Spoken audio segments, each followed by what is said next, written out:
They say the Force can do terrible things to a mind. It can wipe away your memories and destroy your very identity.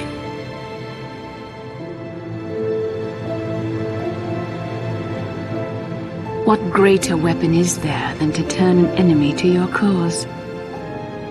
To use their own knowledge against them? It is a far greater victory to make another see through your eyes than to close theirs. Forever. The darkness and the light wage a constant war within you. The balance is tipped one way now, but it can easily be tipped back. Savior, conqueror, hero, villain, you are all things, Revan, and yet you are nothing. In the end, you belong to neither the light nor the darkness. You will forever stand alone.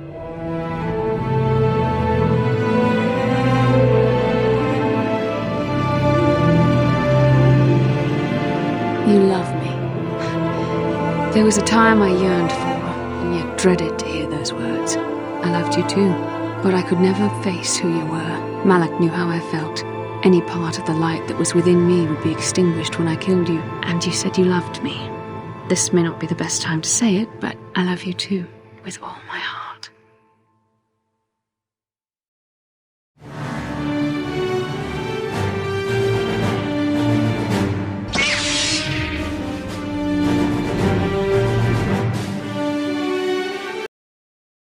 Hey, whoa, what the fuck happened to the video?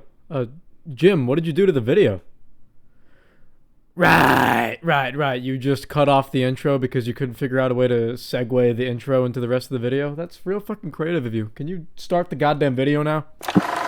When in the course of human events, it becomes necessary to birth into this world a delectable gaming experience, BioWare's got you covered, or at least they used to. The game I speak of, which you have no doubt deduced using your remarkable detective skills, is of course Knights of the Old Republic, better abbreviated simply as KOTOR.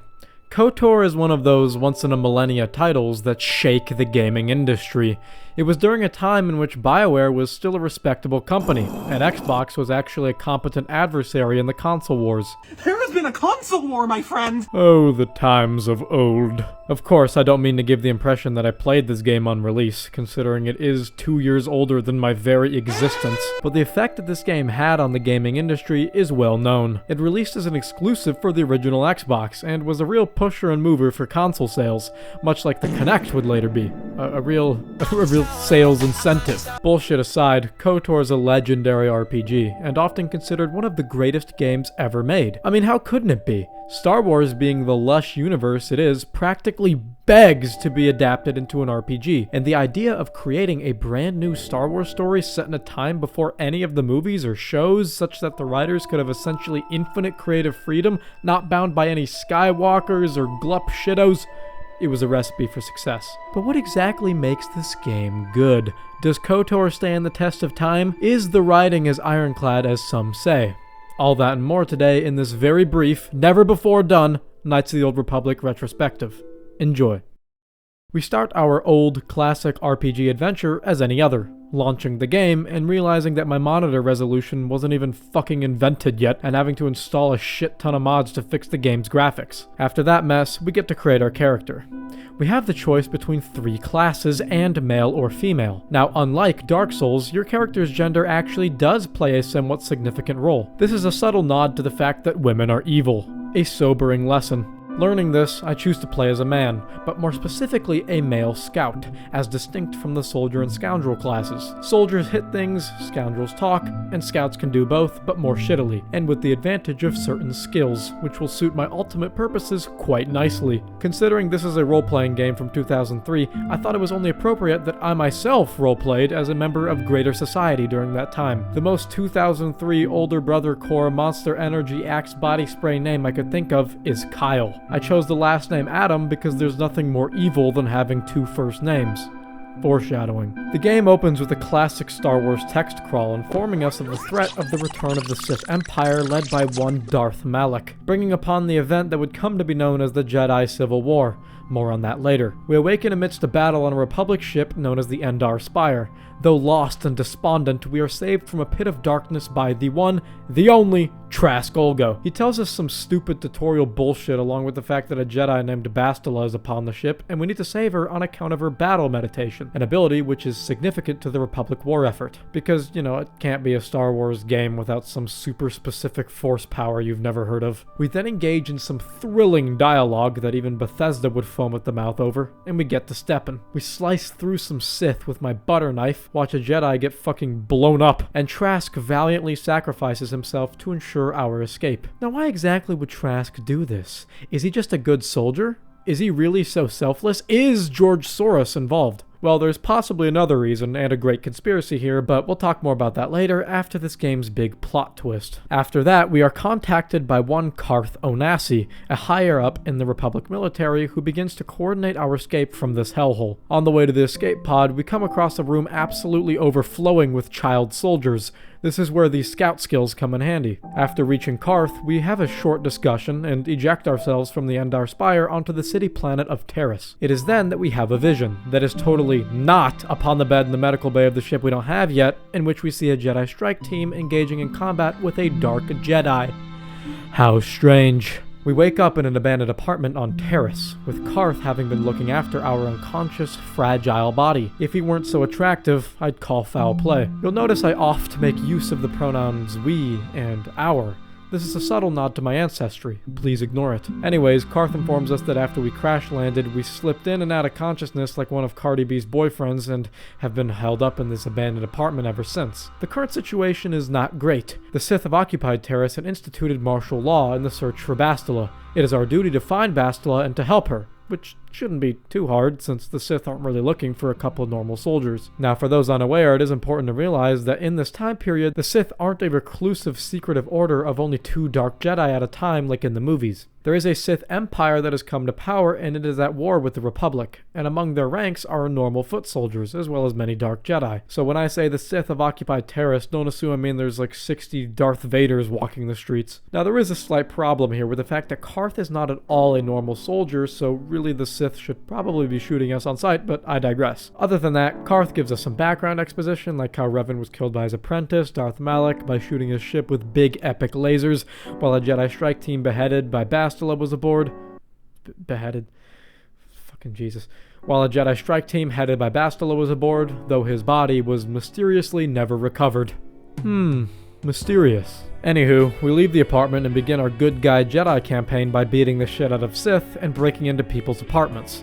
You know, like a good guy. Now, Taris is quite a nice introduction to the game in my opinion. Upon leaving the apartments, we're greeted with a massive metropolis inhabited by all manner of kind folk, Sith soldiers, and useless droids. As we begin our search for Bastila, it's important to keep in mind that this game has a dark side, light side alignment system based on your actions. Basically, if you do evil bad thing, that equals dark side points. Conversely, if you do good guy cool man guy that's cool thing, that equals light side points. While conceptually I understand and even enjoy the idea of implementing actual force alignment through gameplay, in practice, it just kind of railroads your decision making with regards to what force alignment you want. KOTOR 2 handles this much better because there are far more dialogue options and choices in that game generally speaking, and the game is actually built in a way that you can still do good things for the galaxy whilst being dark side aligned. Spoilers, this isn't going to be the last KOTOR 2 glaze fest in this video, so be prepared. So anyways, I use my Buddhist, Taoist, mindful pre-Jedi powers to clear out some thugs, and I even pay off the guy's loan which the bounty hunters were coming to collect. This is an example of good guy, cool man guy that's cool thing, which gives you light side points. I meander around aimlessly and talk to a doctor guy that wants a sample of rat ghoul serum so he can mass produce it to save people from the disease, which turns people into mutants called rat ghouls. You'll see him later. But his lab assistant,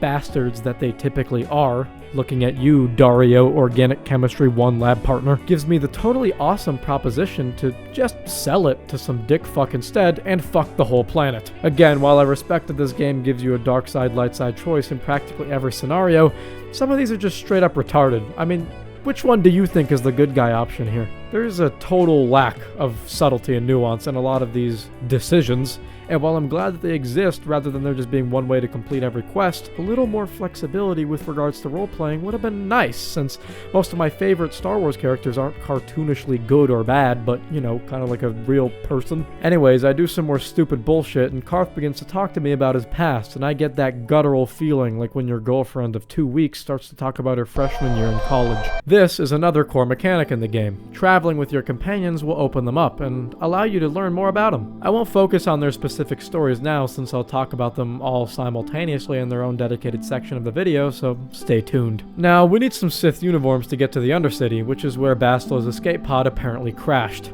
We need these uniforms so the Sith will let us down the elevator. Naturally, we acquire these uniforms by fucking the Sith to hell and taking it from their corpses. A really cool mechanic here is that with these uniforms on, people treat you completely differently. Ooh, hey, look at this! It's the Sith! Oh no! I'm so scared! Ooh. Careful, don't do anything stupid. We don't want no trouble with the Sith. Oh yeah, you're right. Sorry about this, shitty. Come on, fellas, let's go. Now this is something I really love. Attention to detail like this in role-playing games fills my loins with satisfaction. You know what else fills my loins with satisfaction? Space racism. No, not that space racism. I mean literal space racism. I, Gorton Kolu, have formed the Anti-Alien League. The time has come for action.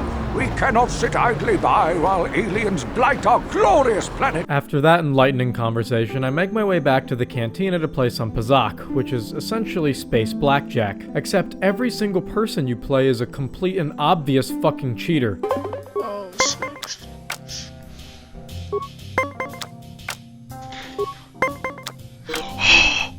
Oh my god. Oh my god. We can still win. Oh no. I have to stand. No. No. Pazak is not for everyone. Of course I get a fucking 10. That's the only card that fucks me. Yes. This game sucks. This game sucks. This guy's actually cheating. Alright. Alright. Pazak is not. Okay, I'm gonna have to stand on this. Yes! Dude, fuck yes, you suck. You were lucky to win the last match. But Honest to God though, I'm almost certain the game is like ultra rigged against you, which makes what would have been a fun minigame a complete drag since it's almost impossible to win. After that I get called an incel by a local Chad, and in anger over my stupid chud life, sign up for the arena. Yeah, you know what, Karth? This whole finding Bastila and continuing on our quest to save the world can wait. I have to beat up some invalids. Unironically, the first two opponents are actually disabled, one with a physical disability and one with a disability of the mind. After those two, they start to ramp up, but nothing a couple well-placed, force powers can't fix. Everything is cool and good until I become the champion of the ring and challenge an old legend of the ring, a Mandalorian, to a duel to the death. Unlike the toy soldiers before him, this Mandalorian doesn't fuck around and required a bit more than an endless onslaught of grenades to fall, but fall nonetheless he did. To the mysterious stranger. Once I was finally done jerking off, I take the elevator to the lower city and continue on with my quest. Our introduction to the lower city involves a display of horrible alien-on-alien gang violence. Damn, maybe Gorton Kolu had a point, huh? The heated disagreement here was between members of rival gangs, namely the Black Volkers, who are the bad guys. You can tell because black is in their name, and black things are scary. Like monsters, and the Hidden Becks, who are the good guys, because Beck sounds cool. After dispatching some of the locals, I help a guy fake his own death to escape his debtors and break into more apartments. One of these had a moronic puzzle where I had to activate the Glup Shitos in the correct order, and some of the other ones had bad evil guys who dared to retaliate against some freaky fuck going around picking locks and barging into apartments. What assholes. Oh wait, never mind, they're part of the bad guy faction trademark, so we can kill them indiscriminately. Alright, we're good. After that, I go into the Undercity Cantina, get scammed some more, and encounter a cool guy trademark, Calo Nord. A supposedly famous and deadly bounty hunter, but he really just looks like a midget Captain Falcon. However, in defiance of his short stature, he shows off his incredible bounty hunting skills by blowing a couple dickheads to fuck after slowly counting to 3. Apparently this is just normal in this cantina, because nobody appears to give a shit. I thought it would be funny to fuck with him, and learned real quick the dangers of short man rage. I also engage in some tomfoolery with the locals, and I finally get my ass back on track by heading to the base of the Hidden Becks. They say that in all likelihood the Black Vulkars have Bastila captured, and if I want to save her, I have to win her as a prize in the upcoming swoop race, which is, ancient pod racing. However, in order to get into the Vulkar base, I have to travel to the Tarisian Undercity, a lawless land where Taris sent a bunch of criminals a long time ago, and they evolved independently into a bunch of assholes who talk weird. Reminds me of something. Anyways, there's an attempted shakedown, and after throwing a couple credits to those poor bastards, we speak with some of the village elders down here who speak of the village's struggles. They're low on food and medicine, and their lives suck. Yeah, same shit's going on in Houston. They can't escape this place because they can't use the elevator to go up, and they can't venture out in the underground because mutated creatures called rat ghouls either rip them to shreds immediately or infect them and turn them into other rat ghouls. However, Gramps here has heard legends of a promised land where they can be safe. We venture out, both to find the base and to help the settlers. Here we meet a Twi'lek named Mission, who I forgot to mention earlier that we spoke in the cantina to, and she tells us that the Wookiee she was with named Zalbar was captured by Gamorrean slavers. Great, more people to help. Man, being a Jedi is just a pain in the ass. We also run into a Mandalorian bounty hunter named Canderous out here who is barely coping with his moronic raiding party. He'll be important later. Eventually, we find the sewers and within them the Gamorrean scum, so Zalbar must be close. Eventually he is found and rescued. As repayment for rescuing him from a life of servitude, he enters a life of servitude. He swears a life debt to us, which is apparently some Wookiee thing that is totally not sexual in nature. We also find the data pads that triangulate the map to the Promised Land, which we give to the crazy guy, and all the village people leave for it and live happily ever after. I mean, they actually probably get fucked to death by mutants, but let's think positively here, guys. The back entrance to the Vulkar base is guarded by a Rancor. Due to the incredible environmental storytelling, I deduced that I must use Mission to sneak into the body pile and stick a grenade in there, causing the Rancor to eat the grenade and blow himself to shit. Man, people just keep getting blown up here. The inside of the Vulkar base is just a bunch of killing and murdering, like a good guy, until we find the swoop bike accelerator. Oh, yeah, that's what we were here for, by the way. I don't remember if I mentioned that, but there you go. MacGuffin secured. With the accelerator in hand, we can now epically cheat in the swoop race and win Bastila as a sex slave. Free her from servitude. Yeah, that's what I wanted. Good guy, remember? This goes horribly wrong when Brejik, the leader of the rival gang, pisses his pants about losing and opens fire on the crowd. Like a bad guy. Bastila managed to free herself from her restraints and puts an end to the debacle. When talking to her, she recognizes us as a Republic soldier that was on the Endar Spire, but she turns out to be a real bitch about us going all this way to help her. If she had the smallest inkling of the shame I had to endure to get here, her tone would be much different. We decide to regroup with Karth back at the apartment, at which point we get a continuation of the Force vision we saw earlier, with Bastila killing the Dark Jedi and challenging Revan with the greatest voice acting of all time. You cannot win, Revan. Absolute cinema. So yeah, we learned that Bastila likely did not kill Revan, but that either he died from the explosions caused by Malak, or maybe she had Revan shipped to her private chambers for extended nightly interrogation sessions. It's hard to tell. In dialogue with Karth and Bastila, she again decides to be a bitch, and me and Karth, Sigma males we are, put her in her place. Ultimately, we decide that we must find a way to get off of Taris. It is currently difficult due to the Sith blockade, so we need a ship, and a way to avoid being shot to death about entering orbit. So naturally, I place some more Pazak, and me and Karth keep making fun of Bastila. Bastila, I was wondering something. How did those Vulkars manage to capture a famous Jedi like you? Were you knocked out when your escape pod crashed? No, I was conscious. But my Force powers were exhausted from using my battle meditation in the battle for the Endar Spire. Without my help, you might have never gotten off the ship alive. Fair enough, but I've seen you Jedi in action. There's no way those thugs could have stood a chance against your lightsaber. My lightsaber was misplaced. I couldn't find it after the crash. I looked everywhere in that pod. The Vulkars came and overwhelmed me even as I was searching for my weapon. Wait, let me get this straight. You lost your lightsaber?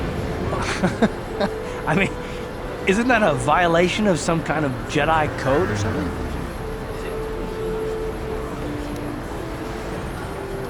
This is no laughing matter.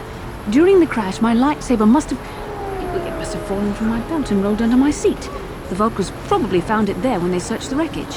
Hey, don't get mad. I'm sorry. It's just funny to think of a legendary Jedi losing her lightsaber. Take my advice. This is one detail you might want to keep out of the history texts. I hardly consider myself a legend, Carth, though I will consider your advice when I relate these events to the Jedi Council. There is no need for them to know every detail of what transpired. I also give the serum to the doctor guy and save the planet. Yay! Before that happens, though, we go meet up with Candaris in the lower city cantina, who is working for the local exchange boss, Davik. The exchange being an evil capitalist corporation, because money is evil. He says that if we can break into the Sith base and steal their launch codes, he can get us Davik's ship, the Ebon Hawk, and we can escape. Jesus, mother... Fuck, does this planet ever end? To get into the base, we shake down a poor woman for her droid, a good guy, remember, and use him to hack into the front door and just walk in. Well, color my tits pink. Why didn't we just do that bullshit with the Volkers? We bribed the front desk lady to not hit the alarm, and we used the computer to thin their ranks. We cut through some Sith bastards, free a green guy from his cell, and meet a dark Jedi who doesn't have a lightsaber. This is a subtle nod to the fact that he sucks. After taking the launch codes, we meet back up with Candaris, and he formulates a plan to get us into Davik's estate. He recommends us as workers for Davik, which will be taken seriously under consideration since Candaris is such an important mercenary and one of Davik's top goons. Before that all transpires, though, we get a cutscene with Malak and his head officer, where Malak orders the fleet to begin bombarding and destroying Taris due to the search for Bastila drawing on. This is a subtle reference to being evil. We meet up with Davik and we find out that the midget man also works for him. Just don't get to, counting around this guy or he's gonna piss his pants again. We're escorted to the guest wing and decide to blend in by making use of the sex slaves. Hey, no, I'm a good guy. I'm just blending in, I'm typically male. Anyways, we obviously break out, kill more dudes, and find our way to the hangar bay, where we engage in a showdown with Davik and the Oompa Loompa. We get the best of them, but Shortman Rage pulls out his thermal detonator again and we're saved by a stray blast from the Sith bombardment. Strangely though, we can't loot the body. How strange. Anyways, we're able to board the ship, pick up the rest of our companions, and we get on our merry way. Malak says more dastardly evil things, and our escape is stopped by fighters engaging us. A truly remarkable minigame ensues, and after all the ships are dead, we kick the hyperdrive into gear and make our way to Dantooine, home to a Jedi Academy. Now for each planet, I'm gonna give them a rating and place them on a tier list. Taris was a good introduction, quite good actually. There's a lot to do, many people to talk to, apartments to break into, like a good guy, and all around plenty of goofs and gaffs. However, it definitely was a bit drawn out for a beginning section where I don't even have a lightsaber or force powers yet, so I feel I can't give it higher than a B. It's a good planet. Next up on the chopping block is Dantooine, which is home to a Jedi enclave. It is here that we have come at the behest of Bastila in order to seek the insight of the Jedi here on what we should do next in the war against Malak and the Sith. Before we continue though, I'd like to briefly talk about the companions we've picked up so far, such that certain events that are a part of their individual quest lines don't seem to come out of nowhere. Again, I will do a more substantial examination of their characters in their own dedicated companion section, but I just wanted to provide some context before we move forwards. Of course, the first companion we signed up with is none other than Carth, other than Trask. Carth Onasi, as mentioned earlier, is a higher up in the Republic military and a steadfast enemy of the Sith. His burning hatred for the Sith seems to extend beyond simple patriotism to the Republic, but he maintains a secrecy about his past within the limited conversations we've shared on Taris. By the end, he shares that one of the highest commanding officers in the Sith fleet, Admiral Soule Careth, was a mentor to him and someone he looked up to prior to Saule's betrayal of the Republic when he joined the rising Sith Empire. We also learn that Soule ordered the destruction of Telos, Carth's homeworld, in which his wife and son died. With nothing left in his life, Carth pledged his life to get revenge on the Sith and Soule, making him a paranoid, somewhat neurotic, but ultimately good-hearted man who lost everything in life. For these reasons, he fights with us. We also pick up T3M4, who is basically just the droid that helped us break into the Sith base, and that's basically it. So, yeah, definitely one of the better characters. We also picked up Mission and Zalbar. Mission being a young Twi'lek girl who, despite her youth, is quite handy and picked up a lot of street smarts. She used to live with her brother on Taris, but he abandoned her when she was a bit younger for unknown reasons, possibly relating to a girlfriend he had. This forced her to learn to live on her own, which is when she met up with Zalbar, a Wookiee outcast whose story will become more evident later. We also picked up Candaris, who is a Mandalorian badass who fought against Revan and the Jedi in the Mandalorian Wars. For those uninitiated, the Mandalorian Wars was a conflict that precedes this game by a couple years. Essentially, bands of Mandalorians united under one war leader, Mandalore the Ultimate, took to raiding and pillaging the galaxy in a war of conquest and glory. They began with the Outer Rim planets, as they were less guarded by the Republic, and made their way inwards. As these brutal wars continued, the Republic wondered when the Jedi, the supposed peacekeepers of the Republic, would step in and offer their aid in this bloody time. Instead of rendering aid, however, the Jedi felt there was something deeper to this conflict, and sought to wait for the true nature of the conflict to reveal itself as opposed to joining the war effort. Many members of the Jedi found this course of action foolish and sought to render aid to these besieged worlds nonetheless, chief among them being the Jedi Knights Revan and Alec. They led a sect of Jedi who would come to be known as the Revanchists into the Mandalorian Wars and became the spearhead of the Republic war effort. Revan's tactical genius and battle prowess turned the tides of a bloody losing war into one favoring the Republic. In the end, Revan defeated Mandalore the Ultimate in combat, and the majority of the Mandalorian forces were crushed in the Battle of Malachor V, sending the Mandalorian clans scattering back into the Outer Rims without a leader and ending the war. Of course, Revan and Alec would soon depart for the unknown regions of space and came back as Sith,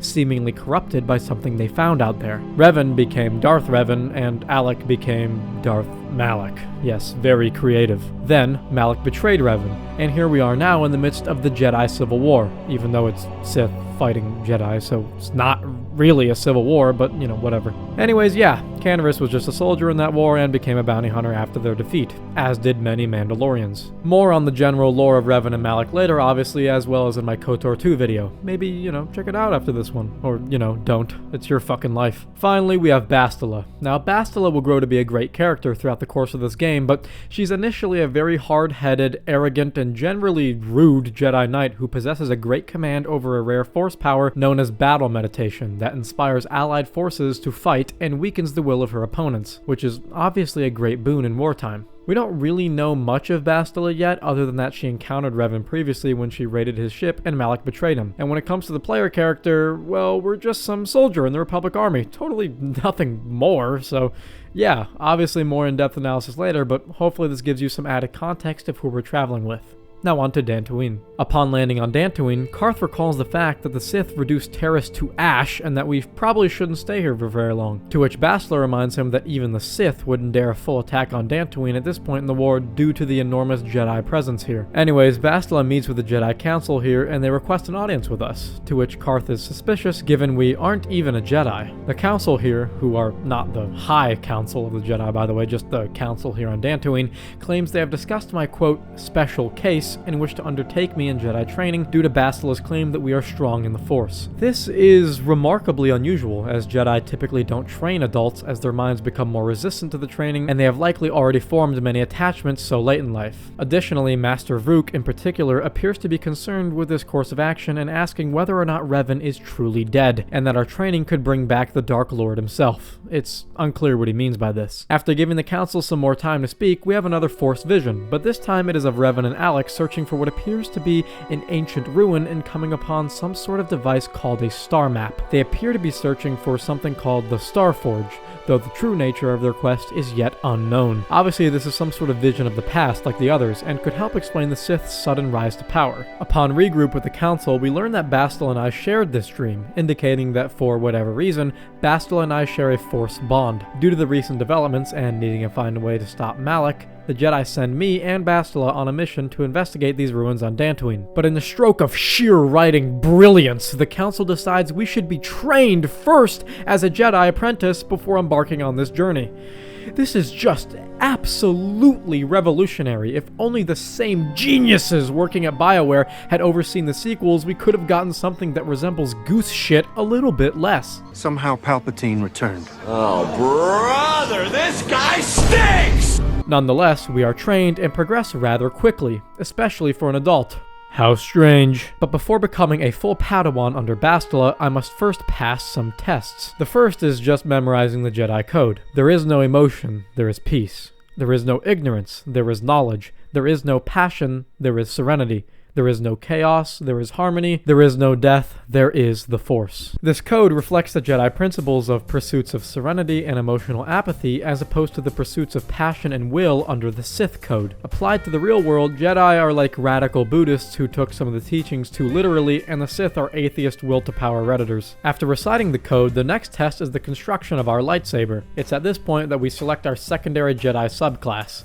We still maintain our scout status, but there are 3 different Jedi subclasses to choose from: Guardian, Sentinel, and Consular, which are basically the Soldier, Scout, and Scoundrel main classes respectively, with the Guardian focusing on melee combat, the Consular on force powers, and the Sentinel on a mix of both. Each class also has their own respective starting lightsaber color: blue for the Guardian, yellow for the Sentinel, and green for the Consular. Now, pure meta gameplay-wise, Guardian and Consular mog the Sentinel because it really is more effective to just primarily spec into one playstyle, but I choose Sentinel because I like yellow. Our class is determined though by speaking to one of the council members who administers a personality test to determine which Jedi archetype we fit best. Though this can ultimately be overruled by the player, it's a fun way to roleplay your way into a certain class. Following the construction of our lightsaber, we finally get some force powers and we embark on our final task, which is to, quote, face the darkness within ourselves, which we have to travel out into the grasslands of Dantooine to do for some reason. The task is intentionally left vague and for us to figure out. This is in my opinion a fantastic way of putting the player onto a mission but allowing them room to explore. Naturally, this opportunity for adventure leads me to some Kashyyyk, where I absolutely wipe the floor with his asshole in the Enclave and finally get moving. Outside, we meet a kindly Jedi named Nemo, and some loser complaining that his family died to Mandalorian bandits and Kathhounds.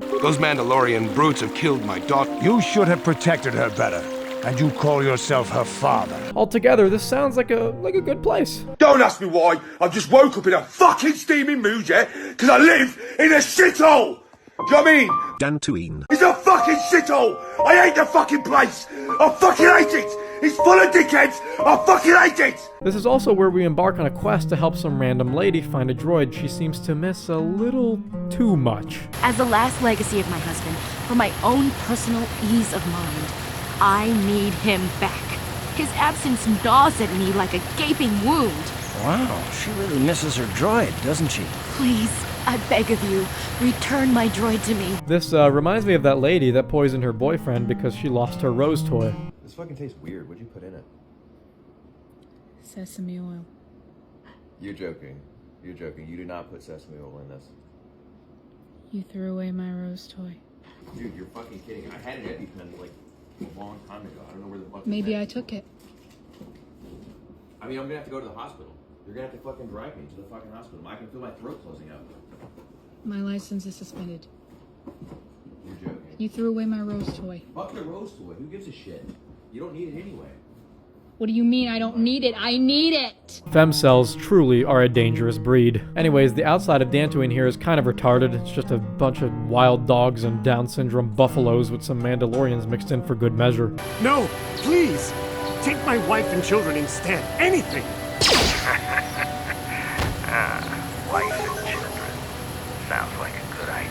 We also come upon a bridge troll who's a Jedi that enlists our help to solve a murder case out here in the savannah, so we get to interrogating the suspects. But first, some context around the case. 3 men happened to gather around this point in the Dantooine savannah on a cloudy day. One of the 3 men was found dead, Calder Nedic. Examination of his corpse reveals he was killed by a blaster rifle shot to the back. Blood samples were collected and sent to the Enclave for analysis.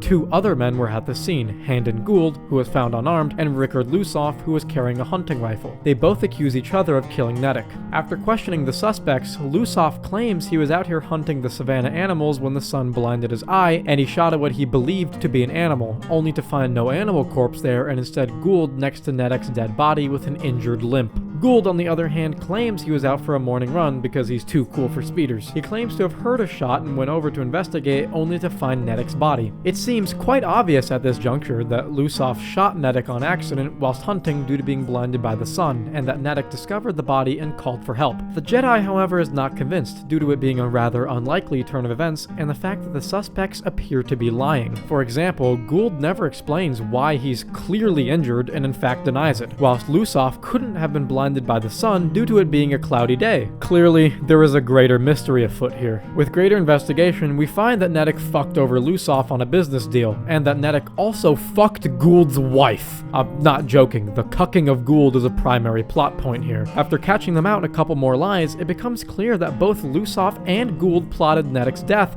and staged this false plausible scenario of Lusoff accidentally killing him whilst hunting. This is confirmed via their reactions, and they're taken off to the slammer. I really enjoy this quest, and it's fun to slowly uncover the truth of the situation, especially after the initial red herring. Also a huge fan of cuck stories. You know me! Continuing forth, we come upon the dark blight of the savannah we were sent to cleanse to prove ourselves on our last test. A furry. Upon entering her haven, she paralyzes my subjects using forced testicular torsion and engages in combat with me. Thankfully, I'm an expert in Form 2 Makashi, so, pretty easy for a guy like me. Upon her defeat, she reveals herself as a fallen Jedi, Juhani. At this point, I interrogate her and try to turn her back to the light after she betrayed and harmed her master. Why you do that? Why you betray the Jedi and be a dark side? Why you bad guy? So she claims to have fallen to the dark side for a taste of its power, but is now lost and despondent due to her losing to an agent of the light.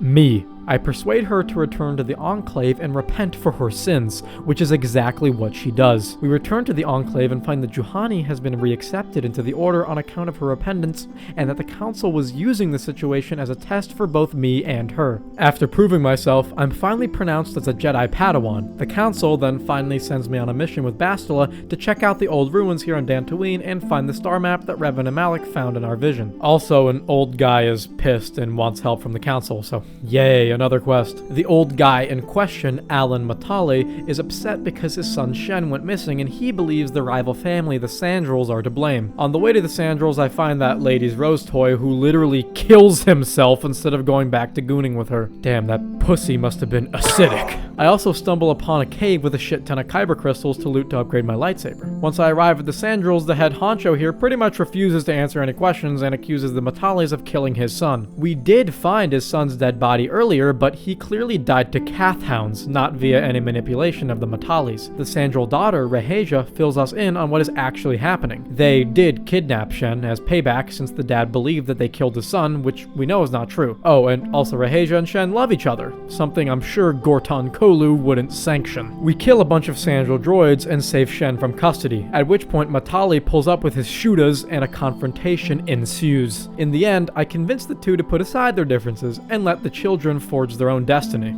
Together.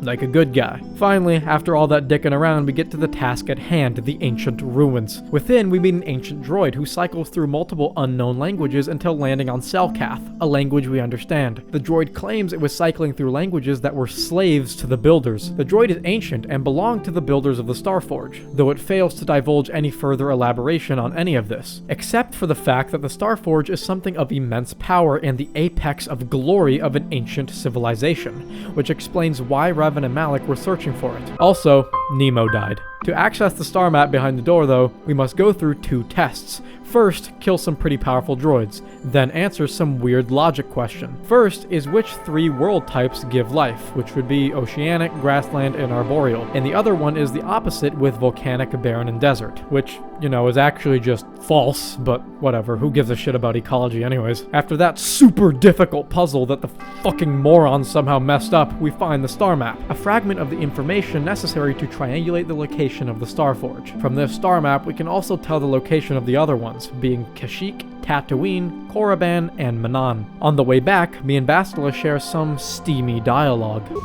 That is you. Why must you be so impossibly infuriating? You know very well what I am really talking about. I am referring to the bond between us, the one the Jedi Council spoke of. At this point, Bastila seems to have toned down her arrogance a bit and starts to respect our character a bit more. On the contrary, Karth continues his paranoid neuroticism, though this time it's actually somewhat warranted since it is quite weird the level of involvement we've achieved with the Council despite being an adult Republic soldier. Anyways, the Council sends us on a mission to find the other star maps and find the Starforge in hopes that it will help us defeat Malik. Before leaving Dantooine, though, I have some more conversations with my companions. Mission tells me more about her brother that left her, Canderous reminisces on his days of murdering people, like a bad guy, and Bastila recounts how she had to leave her family, in particular her father who she loved, when she joined the Jedi, and though her words are steadfast in support of the Jedi's prohibition of love and attachment, her emotions clearly seem to indicate otherwise. And that's the end of Dantooine. Overall, a pretty good planet. It was a nice change of pace from Taris with its bustling metropolis to go into a peaceful savannah. The side quests here were simultaneously interesting and sexually stimulating. However, the enemies were like 90% random shitty animals and it got pretty repetitive, so strong B. Now next up is Kashyyyk. However, I make a quick pit stop at Yavin to talk to some Rhodian douchebag and take a look at his wares. Unfortunately, I'm broke, so I can't buy anything, but he does have some very powerful items. Unfortunately, this game just isn't nearly difficult enough for me to actually give a flying fuck, so on to Kashyyyk we go. Before we arrive though, we get to a cutscene where Soule and Malik are talking about our escape from Taris, at which point they enlist the help of none other than Short Man Rage. That's right, baby, he's back. Somehow, Captain Falcon returned. Remember how we couldn't find his body when escaping Taris? Well, turns out he somehow survived and is now in cahoots with the Sith. Lovely. Upon landing on Kashyyyk, we're treated to another Force vision of the star map's location. Given the fact that it's, Kashyyyk, homeworld of the Wookiees, I decide to take Mission and Zalbar with me. Upon exiting the Ebon Hawk, we're under attack via corporate shakedown by a representative from the Zerka Corporation, which is basically an evil conglomerate that utilizes slave labor, like Blizzard. More specifically, they're here on Kashyyyk, or Adian as they call it, to harvest Wookiees for slave labor since, they're big and strong. The leader of the Wookiees here, Chundar, struck a deal with Zerka to allow this to transpire in exchange for power. He also happens to be Zalbar's brother. Zalbar was outcast from this place because he attacked Chundar using his claws when he found out what his brother was up to. But such an action is considered a great disrespect in the Wookiee tradition, and thus was labeled a Mad Claw, and nobody believed him when he explained his actions. His father too was outcast for similar actions, leaving only Chundar the knowledge of what he's done. Anyways, we speak to some more of the Zerka people at their outpost, and it's clear that they don't even think of the Wookiees as beings, but mere objects to be exploited. Continuing forth, we run into Lena, Mission's brother's, whose name is Griff's, girlfriend. She explains that Griff left Mission despite Lena's pleading to pursue his regular get-rich-quick schemes, which he felt were too dangerous to take Mission on. Mission does not believe her because she holds much respect for her brother and does not believe he would have just abandoned her. Obviously, the truth yet remains to be revealed, but it is unlikely that Lena is lying here as she has no ongoing relations with Griff,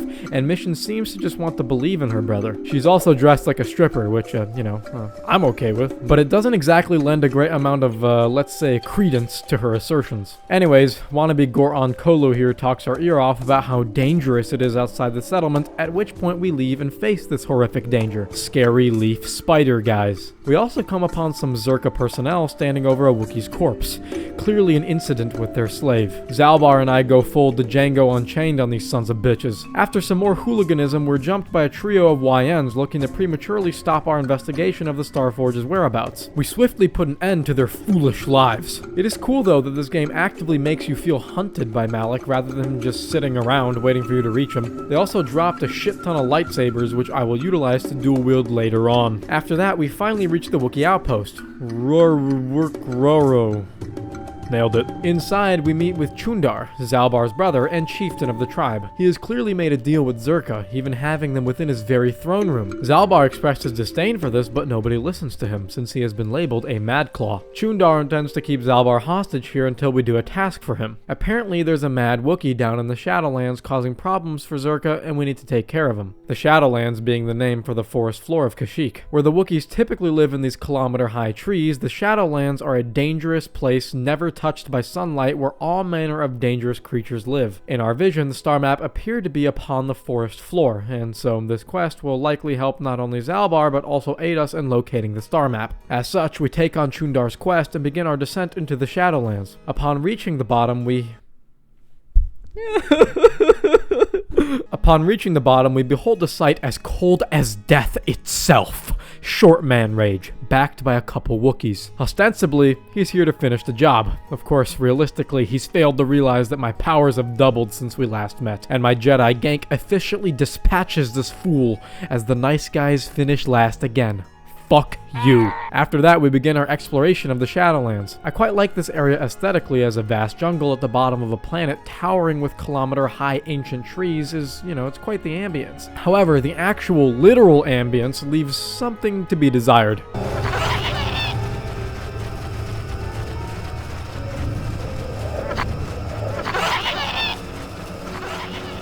And that desire is to shut those stupid noises up. Holy mother of dicks.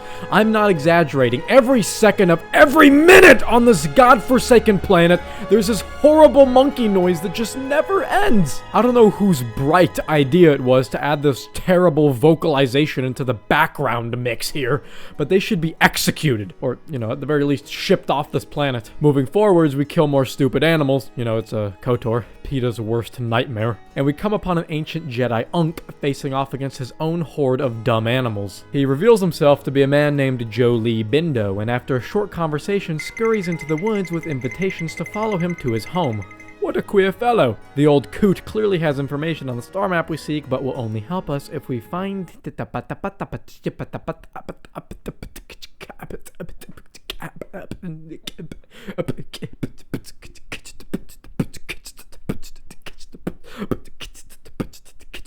will only help us if we find it. What the fuck? Will only help us find it if we do a small task for him. Fucking Jesus.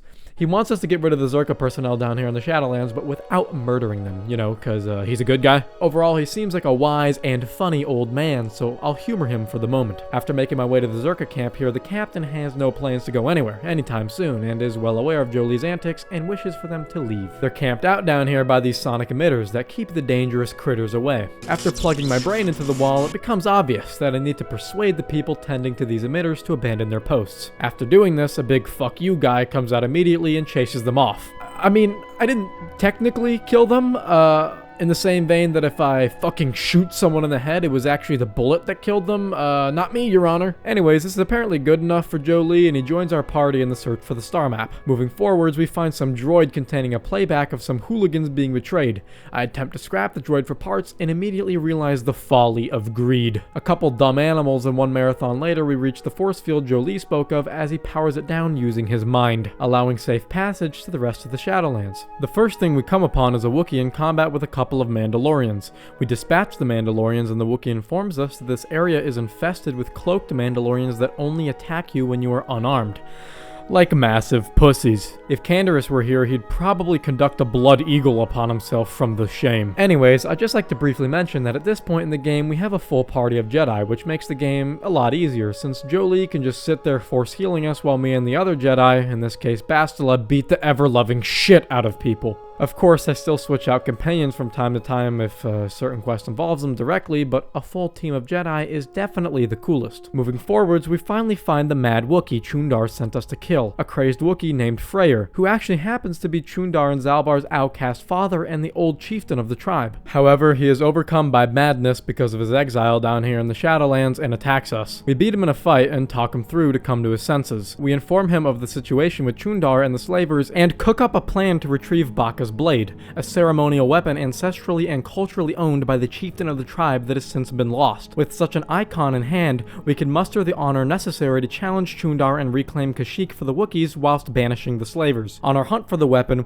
we come upon an area that totally doesn't look like an arena or anything, with a vine hanging down. It appears to be some sort of ritual site. Tying one of the Kinrath Vipers onto the vines brings out a Terentatek, a vile beast manifest of the dark side that is legendary for its ability to resist the Force and thus kill many Jedi. Of course, we absolutely fuck its ass to death and retrieve Baka's blade from its hide, as well as an awesome circlet that gives us some nice light side stat bonuses. A little Jedi tiara. After that, we hunt down those Mandalorian pussies and actually have to unequip our weapons to get them to spawn. The first couple parties aren't too difficult, but the last one, headed by their leader, got pretty hairy. Nonetheless, we make like Disney and destroyed the Mandalorian. Afterwards, we return the blade to Freyr, as he made his ascent to Roar Wookfuck to challenge Chundar's reign. Finally, we come upon the star map's location, but before we can activate it, a computer containing the hologram of a certain Glup Shiho powers on. Jolee clearly has interacted with this computer here before, but unlike in his interactions, the computer makes a cognitive scan of us and begins actually engaging with us,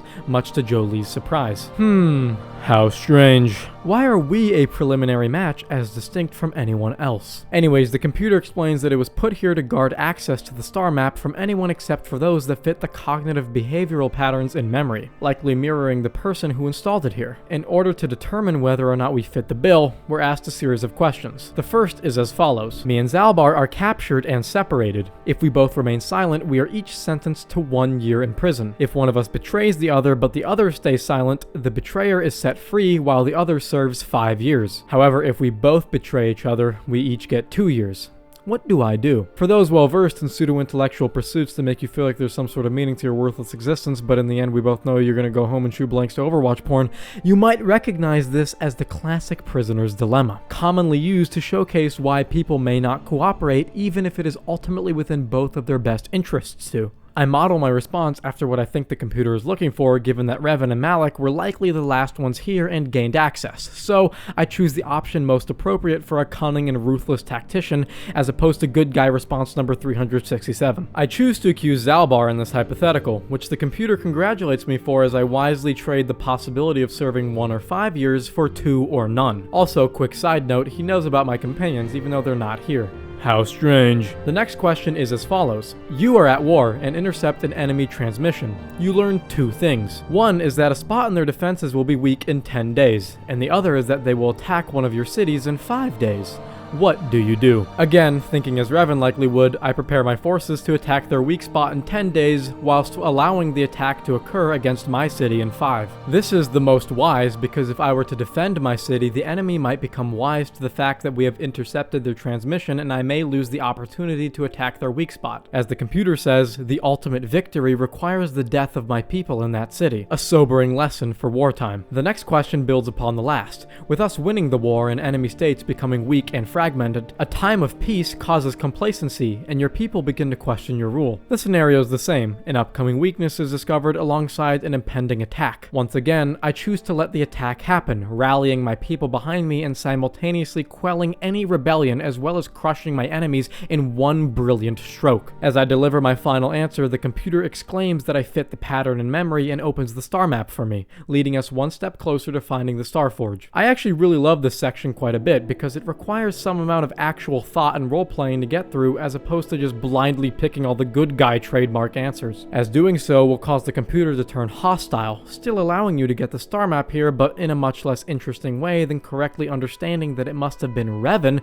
who left this computer here or at the very least reprogrammed it, and that the correct answers would be those that fit the cognitive behavior of a ruthless and genius tactician who understands that in wartime sacrifices must be made for the greater good, or at the very least the preservation of your state. It's things like this that make you engage with the world on a greater level than just mindlessly clicking the good or bad guy option, and helps you connect with the game's important characters like Revan. On our way back to the Wookiee village, Chundar sent some goons to kill us on account of our activities down here, who are dispatched quite easily. We make our way back to the village proper and engage in the ultimate showdown against Chundar. Freyr wields Baka's blade and challenges Chundar's rule, obviously on account of him bending the knee to the slavers. The throne room erupts into chaos as Chundar and his Zerka dogs are cut down and Freyr is reinstalled as chieftain. Zalbar graciously receives the gift of Baka's blade from his father at their reunion and redemption in the eyes of the Wookiees, as their leadership inspires the Wookiees to fight back against the Zerka outsiders. They lead a revolution and storm the Zerka outpost, killing them all and beginning a new era for the Wookiees of Kashyyyk. Overall, it's the genocide of losers good ending. And that's the end of Kashyyyk.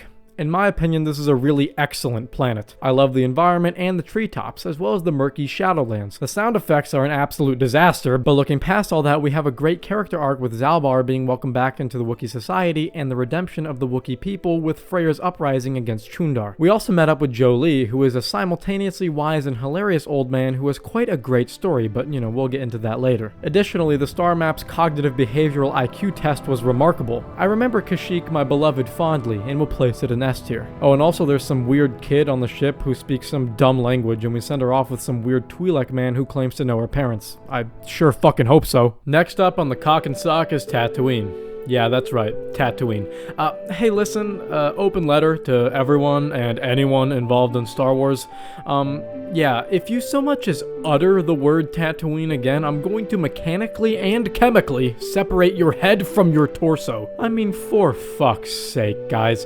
The entire point of Tatooine in the original trilogy is that Luke was sent there purely because it's a random backwater planet that nothing happens on. Since then, everyone and their grandparents have been shoving Tatooine into everything. I mean, you'd think Tatooine was the most important planet in the galaxy. Literally everything happens here. fucking whatever. Tatooine. We get another force vision of the star map's location and land safely upon the desert surface, in a town called Anchorhead. At least it's not fucking Mos Eisley. Zerka rears its ugly ass again, and once again we negotiate a free landing. I brought Mission and Bastila with me since Mission's brother is rumored to be here on Tatooine, along with Bastila's mom. You know, cause why not? Everyone come to fucking Tatooine. Everyone from the entire galaxy come running to Tatooine. I mean, it would be like fucking hell. For some reason I have to find Joe Biden, Axl Rose, and the ghost of John Lennon. Oh, and also Hitler's grandson. Where do I go about finding them? How about Micronesia? Yeah, I'll find them there. Okay, I promise that's the last Tatooine-based crash out. Just heed my open letter, Star Wars creators. Before moving forwards, a shipment of dumb animals is forcibly placed on my ship.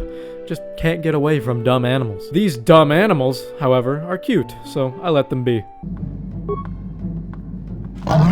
Inside Anchorhead proper, there's some lady begging for money, as well as some guy complaining about some woman in the cantina that appears to fit the description of being Bastila's mom. But before investigating that, we pop into the Zerka office here to apply for a hunting license, which we need to exit Anchorhead into the vast dune seas. The Zerka representative here claims that they're out of licenses to sell, but will grant us one if we help them get rid of the sand people who are attacking Zerka personnel out in the dune sea, likely due to their mining operations disrupting the landscape and probably murdering them too, you know, because they're evil. The lady wants me to bring back their gaffy sticks as proof of a job well done. However, upon exiting, Aduros pleads with us to attempt and settle the matter peacefully instead of just genociding all the natives. Boring. Really though, jokes aside, it actually is kind of boring. I mean, this is the second planet in a row where one of the primary plot points is a big evil corporation fucking over the natives of a planet. Not to mention the fact that it's literally the same corporation. Now, obviously you can complete the planets in any order, so technically this could have possibly been the first one, and then Kashyyyk would have been the rehash, but Kashyyyk does this whole storyline much better, with the Wookiee chieftain being complicit in the activities and its relation to Zalbar's storyline. It's just a lot more interesting than big evil corporation doesn't care about the little guy storyline number 687. Anyways, we get jumped again and pop into the cantina to meet with Bastila's mom. The first question we should have asked is, hey, Bastila's mom, why are you in the galaxy's equivalent to Shreveport? And okay, I said it was done, okay, I'm sorry. Upon communication with her, we learn that Bastila doesn't care much for her mother, seeing her as someone who always pushed her father to engage in more dangerous activities to provide for her financially. We also learn that she is sick, and that Bastila's father died here on Tatooine whilst treasure hunting. Bastila, of course, implies his death is her mother's fault, to which she explains that Bastila's father always loved treasure hunting despite her mother's pleading. And, you know, that isn't her fault. He was here to find the pearl of a crate dragon, which led to his untimely demise. She asks us to find his body, upon which will be his holocron, so she can have something to remember him by before she succumbs to her illnesses. Bastila is remarkably cruel to her mother in this interaction, although it can somewhat be understood by her perspective that it is her mother's fault that any of this has transpired, despite the fact that that appears to be untrue. Hopefully we will come upon the holocron in our travels. Also, we get some more awesome funnies. Hey, Bastila, you ever use the Force just for fun? You know, a little jolt to the Force to trip up some jerk who's ticking you off? I would never use the Force for such petty and trivial revenge. The mere thought of it's preposterous. Oh, come on. There's gotta be times when you thought about it. Don't be so stuck up. You can tell me. I am not stuck up. I merely have the years of training to give me the wisdom and understanding to see how childish such an act would be. Childish? Is that a crack about my age? You ain't much older than me, Miss High and Mighty. Just 'cause you're some Jedi doesn't mean you can be a prissy little... What the... Hey, that wasn't funny. I have no idea what you're talking about, Mission. Come now, we have to get going. Please, do try to be less clumsy in the future. We also speak to a Jawa called Isis, who claims that the same people have taken some of his Jawa friends hostage. Side note, but I absolutely adore Jawas. It's gotta be my favorite alien race in Star Wars. They're just so cute and mystical. They're mystical little desert rapists. I just love them. Before heading out though, we decide to pop into a local droid shop to find a protocol droid so that I can actually communicate with the Sand People, since apparently I understand every language in the known universe except for Tusken. The droid we find is of course the magnanimous and infamous HK-47. For those tapped into Battlefront 2 and have experienced the incredible amount of droid-based racism with being called clankers. Let's go. Clankers. The response is typically to call the clones meatbags, and HK here is the progenitor of such ideas. Query. Don't I? I was under the assumption that organic meat bags such as yourself enjoyed such forms of address. Before all of that, though, we gotta buy him. He alludes to himself being loaded up with protocol capabilities as well as more combat-focused traits. I managed to barter the droid down to half price and buy it from the Ithorian. After the removal of his restraining bolt, HK's semi-true self emerges. Of course, I say semi-true self since many of his assassination protocols are still locked away in inaccessible memories, waiting until his return to his true master, the one who created him, which is not currently known to him as those memories are restricted. I managed to tinker with his head a bit though and restore a couple combat protocols and send mission packing so I can play with my new fancy genocidal maniac. What fun. Exiting Anchorhead, we have another run-in with yet another femcel. Oh my gosh, KOTOR is really taking a stance here against the femcel community. I mean, I stand with you ladies, okay? Please don't hurt me. Anyways, Lois Griffin here is upset with Peter and rigged a bunch of his hunting droids to fucking blow up if he doesn't solve the riddles 3. You know, I'm no marriage counselor, but I think we could have worked this out a bit more peacefully. My companions are super stoked to help this guy out with me. I say leave him. You're pretty heartless for such a pretty lady, you know? I take it back. Let's congratulate his wife. Commentary. I say we blast the meat bag and save you the trouble, Master. What's with all the droids lately? My wife get to you too? Negative. I just don't like organic meat bags. Except for the Master, of course. But seriously, HK I get, but Bastila has been on a real mean streak here recently. Anyways, with each droid, you have the option of solving some dumbass puzzle, like which number is a prime value, which is quite easy, or this one, which doesn't make any sense to my pea-brain, but, you know, I got it anyways. Or just spending repair parts to auto-complete it. Of course, I'm a boy genius, so I get it done the natural way and send Mr. Griffin on his way. After that, we're ambushed by sand people and go to help these Zerka goons out here by their sand crawler, who get ambushed by more sand people. You know, guys, I'm no mystic here, but maybe the universe is telling us we should probably get out of here. Anyways, we clear out some more fools out here and steal the clothes from the Tusken Raiders, which will help us get into their enclave without getting attacked, so that perhaps we could negotiate a deal of peace. Before that, we are epically punked by some Gamorreans, but we use our superior intellect to get away.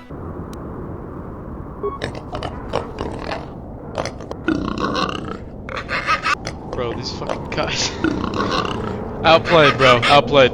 Bro, someone clip that. Someone clip that. Now, next up is the Sand People Enclave. Is what I would say if the game fucking worked. Now, check this out. The point of wearing the goddamn disguise is so that the sand people don't attack you, and you can sneak in to speak with the chieftain to resolve the issue peacefully. The problem here is that I traveled back to Anchorhead to sell some of the gaffy sticks I got and help that one lady get some money. This is, of course, a cardinal sin. I should have known. Everyone on the KOTOR team, I apologize sincerely from the bottom of my heart.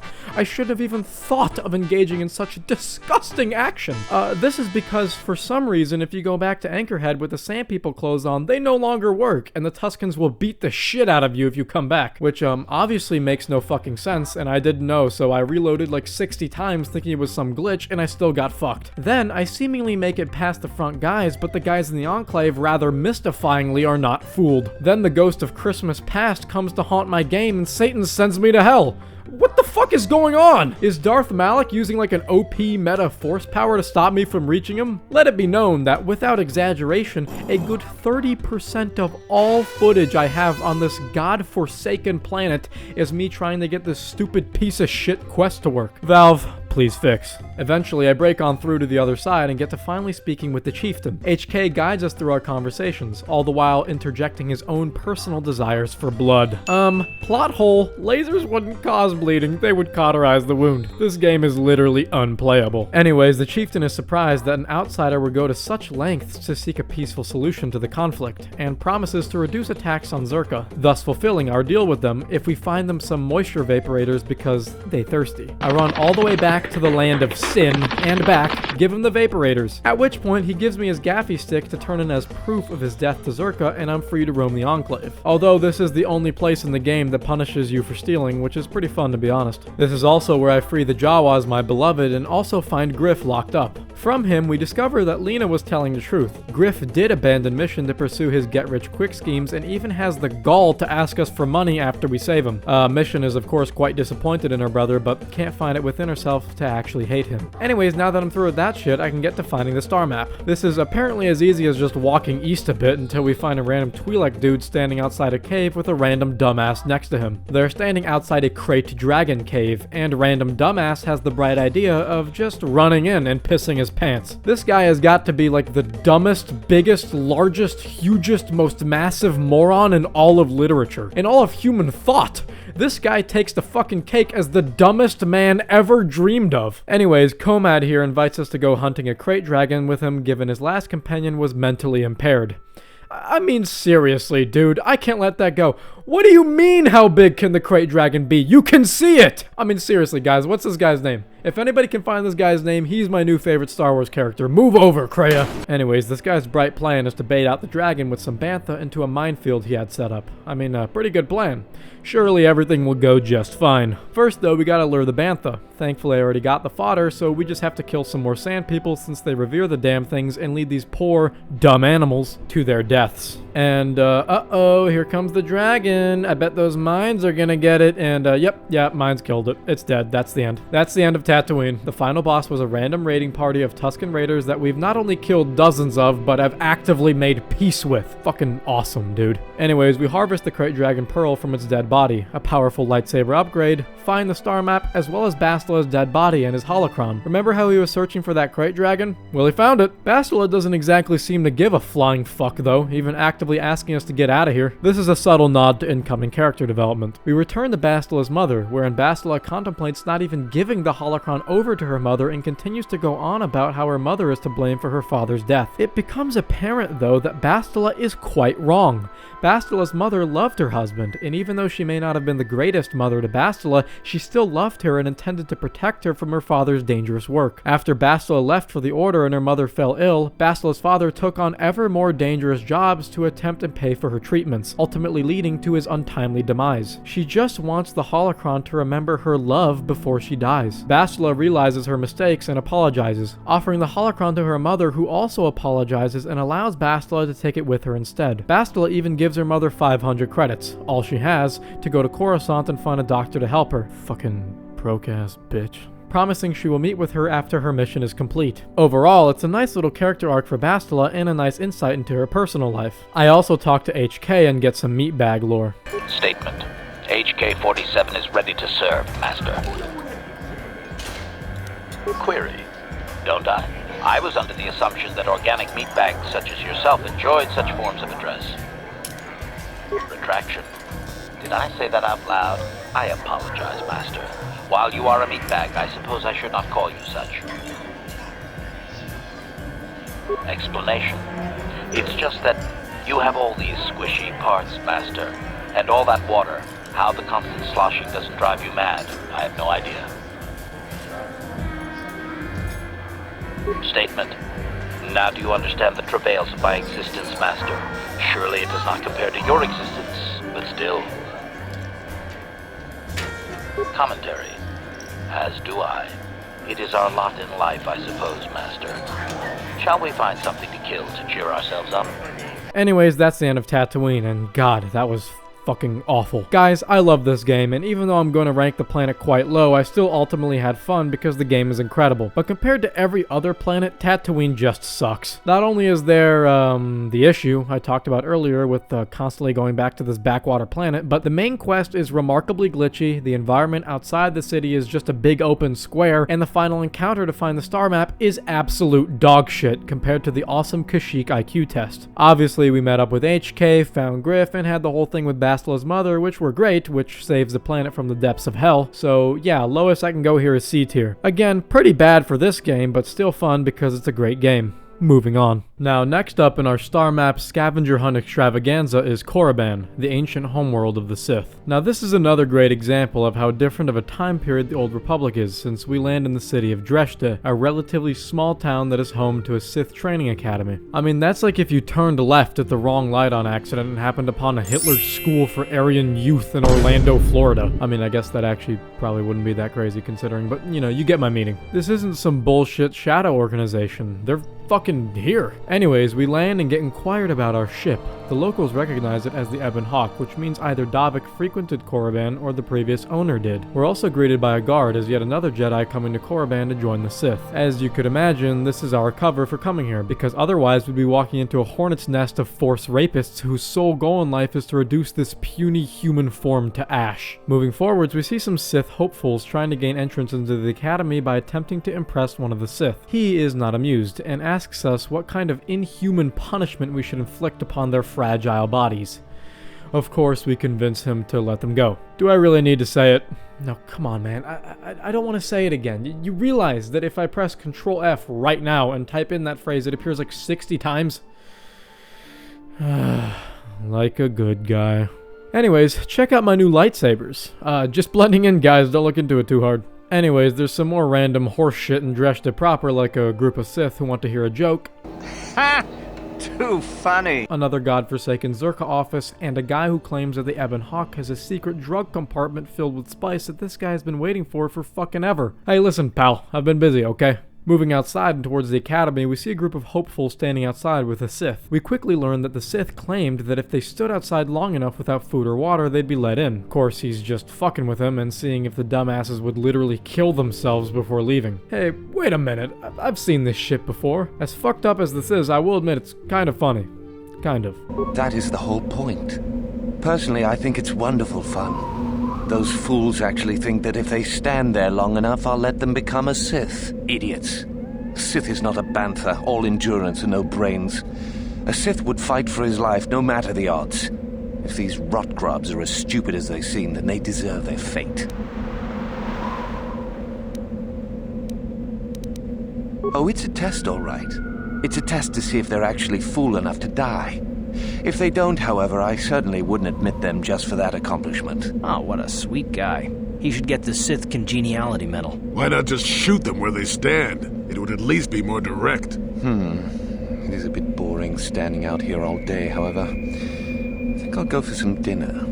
It will be fun to think of them while I gorge myself. They'll still be here in an hour or two, surely. I suggest you run along before I decide to make you part of the fun.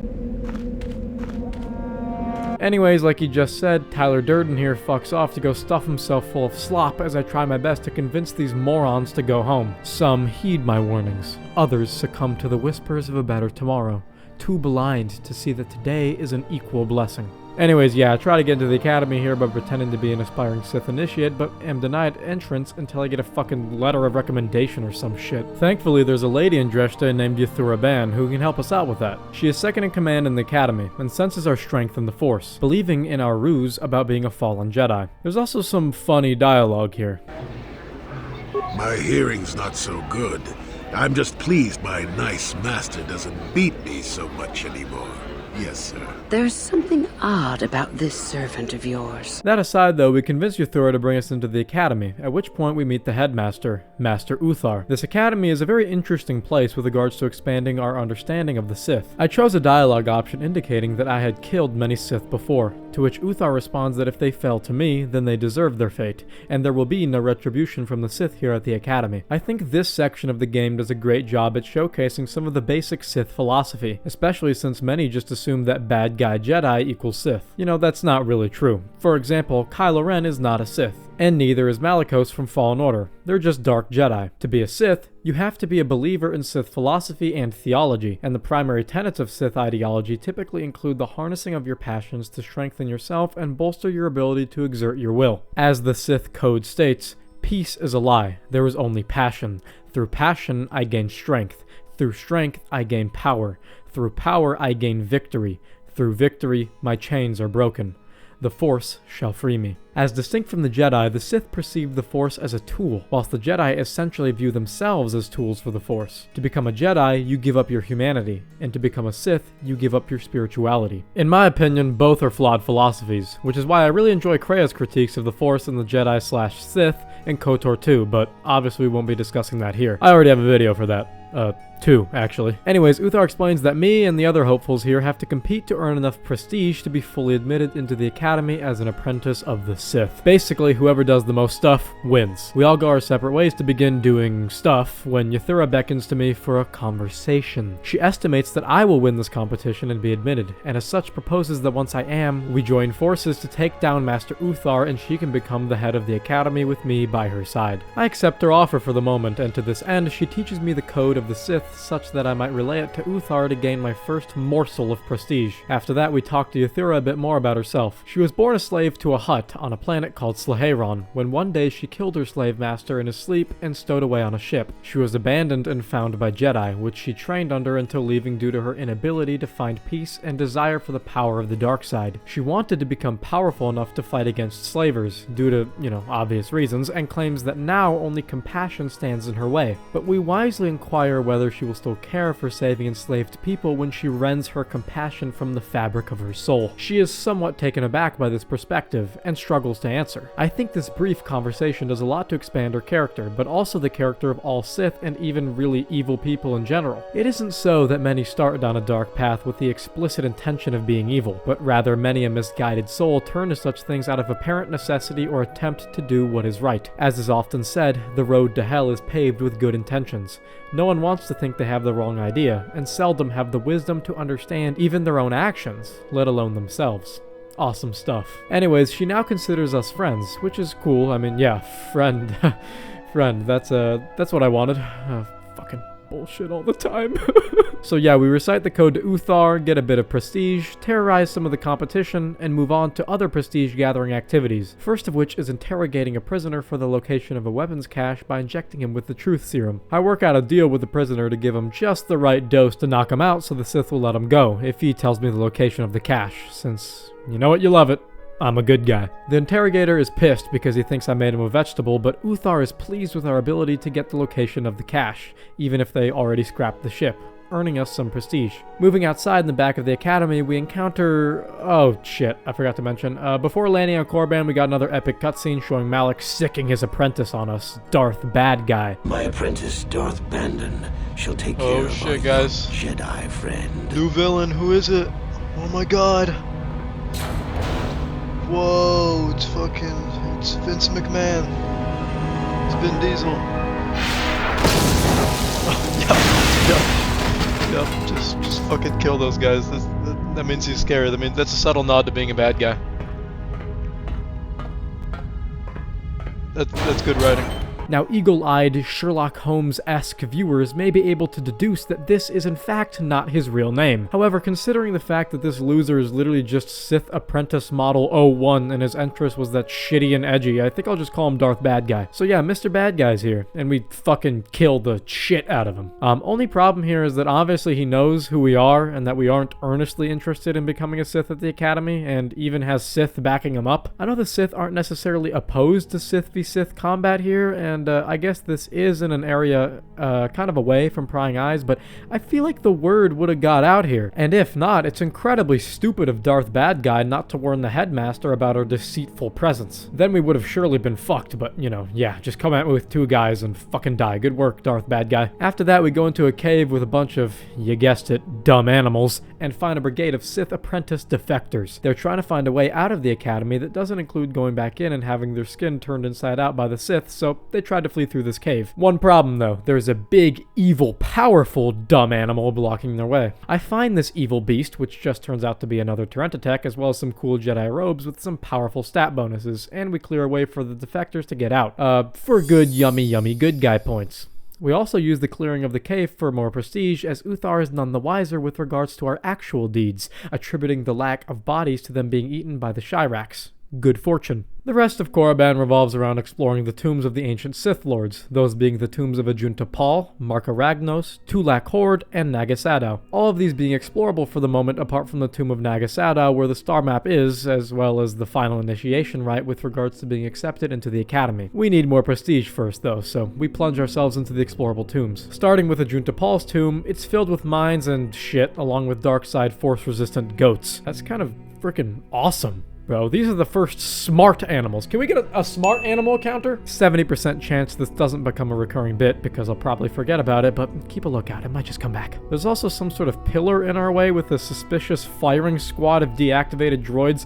No way they're gonna turn on or anything, right? So they turn on as we blow up the pillar, and a couple of force tickles later, they fall and we advance. Apparently no one else in this place full of powerful force users was capable of clearing such a dangerous challenge because we quickly reach the end with Ajunta Paul's actual sarcophagus. Upon looting his grave, we get 3 strange swords, and the force ghost of Paul appears behind us. I thought he was going to like smite us for grave robbing him, but he seems not to actually give a shit. In fact, he seems to just be mostly confused as he expresses that he hasn't seen anyone for as long as he can remember, and is shocked to hear that we refer to his time as ancient. He recounts how he was among the first of the Dark Jedi, those that rebelled against the Jedi Order in favor of the dark side. The ancient Sith formed this temple here and hid from their old masters, reveling in the power of the dark side. But it was not the Jedi that destroyed them, rather they destroyed each other, as Sith would continue to do for generations since. He seems to quietly regret his life as well as the actions of his fellow Sith, remarking that even now it appears that the Sith have learned nothing since the mistakes of the first ever dark betrayers. He begs of us to take his sword from this dark place, but to be worthy we must first deduce which of the 3 strange swords we picked up was truly his. To determine this, he gives us some sort of riddle. I am that which grips the heart in fright, hearkens night and silences the light.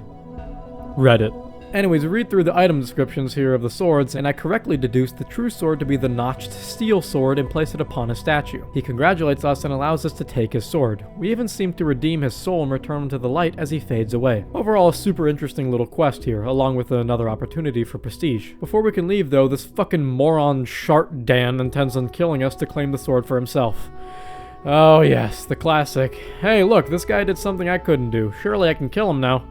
Dumbass. Anyways, next is Tulak Horde's tomb. We activate a cute little droid guy to help us out as we take on some more smart animals. See, counter's back. Anyways, delving further into the tomb, we go past a door into a hallway where we get fucking gassed and fall unconscious, when some weird guy comes out and collects our unconscious body. After coming to, he reveals himself to be Yorak Un, the old headmaster of the academy who has apparently taken to being some weird date rape Riddler in this tomb. Anyways, he has me and another Sith initiate here that we met earlier subdued and will torture us and kill us unless I can answer his questions correctly. If I get the question wrong, he shocks me. If I get it right, he shocks Meekle. If either of us gets shocked too much, we die. Meekle proposes through a slurring of speech that we team up on this old bastard. As such, I purposefully get a few correct and a few wrong, such that by the end of the questioning, we're both left standing as we break free from our subdued states and curb stomp the old asshole into the concrete. After that, we get an opportunity to talk to Meekle, who quite aptly notices that we must not truly be a Sith initiate, both because of our answers to some of the questions and the fact that we would bother saving him in the first place. This entire escapade left him in somewhat of a disillusionment with the Sith. We try to turn him back, but in a rather interesting response, he claims that the light side just isn't for him. Then again, maybe the dark side isn't either. So he leaves the academy, as his ultimate fate is left a mystery. Anyways, we do some more grave robbing here for more epic loot and move on to the next tomb, which is what I would say if Karth wasn't intent on soft locking us inside the tomb.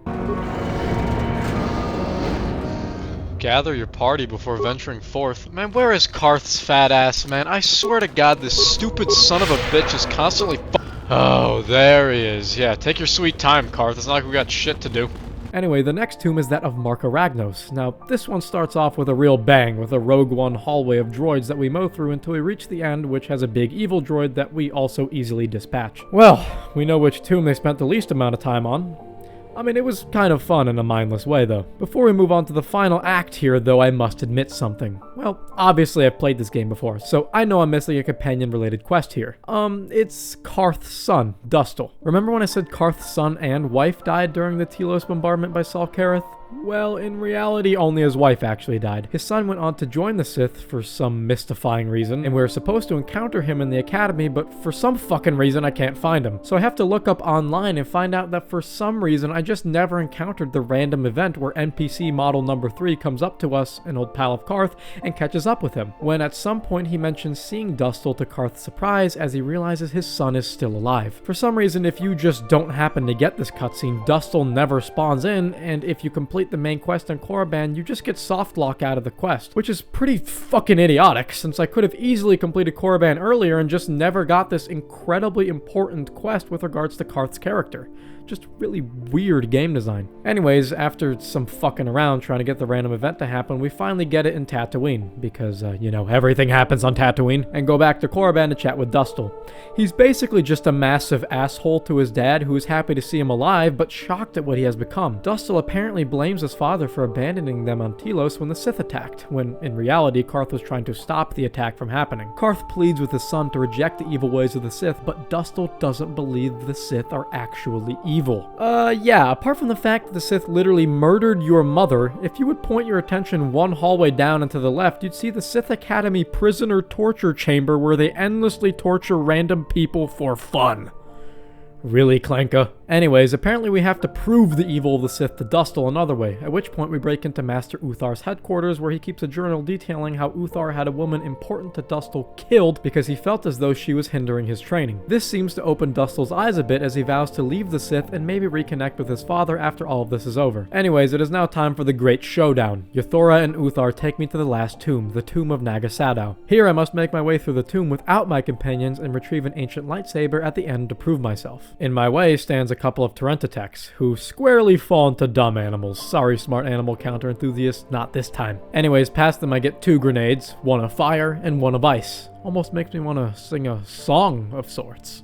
Like a song of... In the next room, there's this awesome puzzle where you have to move all the energy rings to the pillar on the right, but under certain circumstances, the rings blow up, so you have to carefully plan out each move. Of course, I get it first try because I'm a genius. The room beyond just has some nice loot, though, so it's not really necessary. Eventually, I make it to some acid river, because, you know, evil planet. Of course, there's an acid river, and it's always acid, isn't it? Like, it's always acid that's like, oh no, don't fall in there. What about like a river of sodium hydroxide? That would be fucking awesome, an alkyl river. But no, it's always acid. Anyways, I choose to freeze the acid with the cold grenade instead of throwing a fucking Molotov at it, which turns out to be the correct option as I go and collect my prize as well as the star map. Coming out of the room, I meet up with Yuthura and Uthar, who congratulate me on completing my initiation. At which point, Yuthura reveals our dastardly plot, and I get a choice between joining in with her or Uthar. In an attempt to escape the dreaded friend zone, I keep our promise and beat the fuck out of Master Uthar. Never mess with a gooner, pal. Then Yuthura shatters my heart as she betrays me as well, because, you know, evil Sith, and I beat her ass as well. Well, you know, not in the way that I'd hoped, but that ass gets beat. I spare her life, obviously, and manage to get her to turn away from her dark path. I'd like to think that this dialogue option only becomes available given our previous optional conversations, but who knows. Either way, it's a nice little ending for an interesting side character here to see how someone with a genuinely good heart falls to the dark side, and sees that this mad cycle of betrayal and lust for power gave her nothing, even ultimately losing to an agent of the light. She doesn't know if she can return to the light, but she knows she isn't a Sith. Farewell, Yuthura. Now after that is the best section ever. We go full Columbine on these motherfuckers and shoot up the academy. You know, I use shooting loosely, but lightning is shooting from my fingertips. This is kind of odd, given how much of the planet seemed interested in showing how these Sith can be redeemed, and we just fucking genocide all of them that didn't happen to be in a spot to receive our gracious mercy, but personally I have no qualms killing a bunch of random bad guys, so, you know, whatever. And yeah, that concludes Korriban. Honestly, a really, really good planet. It's super interesting to infiltrate the Sith Academy as a secret Jedi and learn more about the enemy we're facing. The enemy encounters here were mostly really fun, and the tombs were generally fun to explore. On top of all of that, it wasn't too long and ended in a strange but fun way. Easy S tier for me. Alright, so next up is the water world of Manaan. No, not that water world, silly. No, it's... Wait, what? Oh, fuck. Shit, we got tractor beamed. Alright, so Carth recognizes the ship that intercepted our travels to Manaan as the Leviathan, Saul Kareth's vessel. Before being fully imprisoned by the crew, though, we decide to hatch a plan. We have to choose which one of us, that isn't me, Carth or Bastila, since we will be watched most closely, will break the rest of us out of confinement. So we choose Mission since she's good at stealth. After we're imprisoned, we overhear the guards talking about how Mission was insulting them, causing her to be placed in solitary confinement away from the others, exactly where she needs to be. However, me, Carth, and Bastila are subjected to direct interrogation by Saul Kareth, the guy who killed Carth's family, remember? Saul and Carth exchange some choice words for each other, mainly Carth blaming him for the deaths of his wife and other innocents on Telos, and Saul just labeling them as inevitable sacrifices of war. He then turns his attention to me and Bastila, Bastila, informing us that Malak will soon be here to deal with us as he wishes. He even goes as far as to say that he only isn't killing us on account of the history between me and Malak. What history? Is this dude retarded? The epic plot hole, BioWare, boo to you. Anyway, he gives us all a little zippy zap and proceeds to torture us for information. He begins to pose questions, and if I lie, he will shock Bastila. I lie to the first question about the location of the Jedi Academy, claiming it to be on Alderaan. He isn't deceived. He then tells us he already knows the answer, Dantooine, and they have already blown it to shit. Well, there goes the idea of the Sith not outright attacking the Jedi in one of their largest enclaves. I guess it's payback for the Academy incident. Anyways, from this point on, I start telling the truth, much to Bastila's chagrin, partly because I'm a simp and don't want Saul to hurt Bastila, and also because it's pretty clear at this point that he's just trolling and asking questions he knows the answers to. Like, what mission are we on? It's pretty clear that we've been visiting very specific worlds. Malak would have to suffer from literal amnesia to not know we were trying to find the Starforge. He finishes fucking with us and shocks us till we pass out. Once we come to, we have a quick chat with the gang here about how Saul was just messing around with us and mourning the loss of Dantooine, praying and wishing for a hero. And that hero is Mission Veo. Come on, girlie. Into the cell.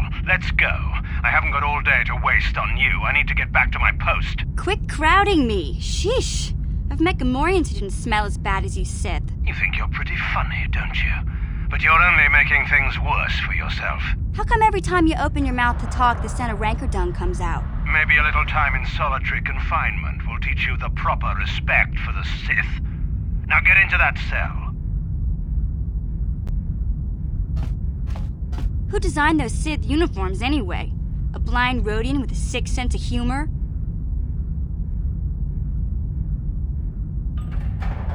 No, that's funny. You should tell that one to the torturer when he comes to deal with you. What? You're going to torture me? No snappy comeback this time. The thought of torture scares you, Well, it should. The Sith have ways to inflict pain you can't even imagine. It may be a few hours before your torture begins. We're busy interrogating your friends right now. Hey, I know. You could use this time to think up witty ways to beg for mercy.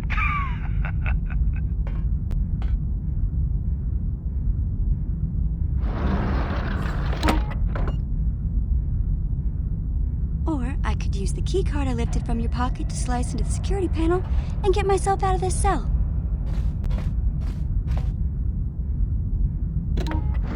Piece of cake. I wonder when people will stop underestimating me.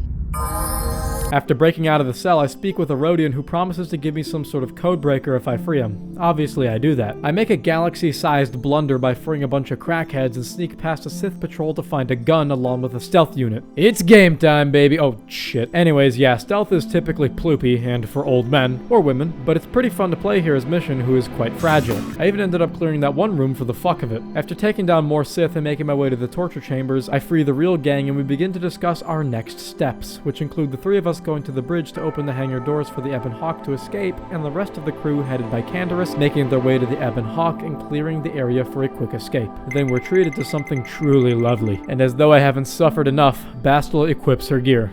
Honestly, I almost quit the game right there, but I found the willpower to continue. The next 30 minutes is basically just killing a shitload of people, and this video is long enough, so that's all I'll say on that. Plenty of people died. After all that senseless killing, we go out into the vacuum of space to circumvent a locked door, where we move slower than goose shit out an alligator's ass while waddling out here. Space is pretty, though. After some more mindless murder, we finally reach the bridge and face Saul and his goons. He gives us a chance to surrender. We, of course, take his offer, as we don't want to die in this place.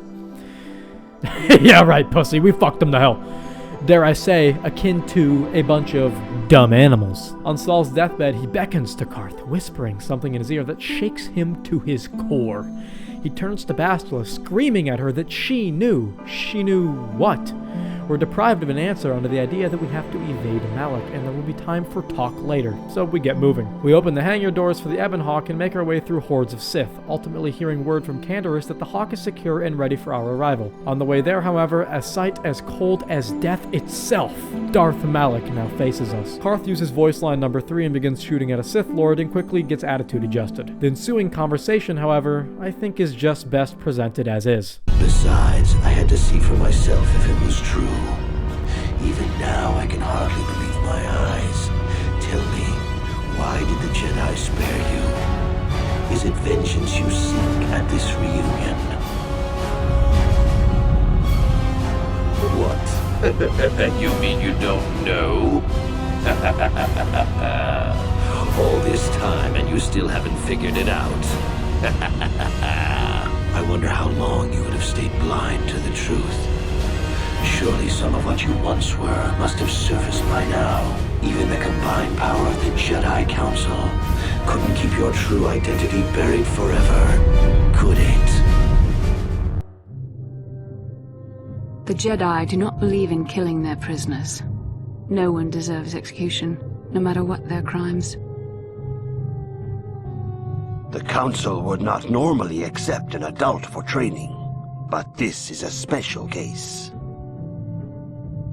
They say the Force can do terrible things to a mind. It can wipe away your memories and destroy your very identity. Tatooine. Kashyyyk. Manaan. Korriban. Revan visited each of these worlds searching for clues to reveal the hidden location of the Starforge. The lure of the dark side is difficult to resist. I fear this quest to find the Starforge could lead you down an all too familiar path. What greater weapon is there than to turn an enemy to your cause, to use their own knowledge against them?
What you once were, Revan.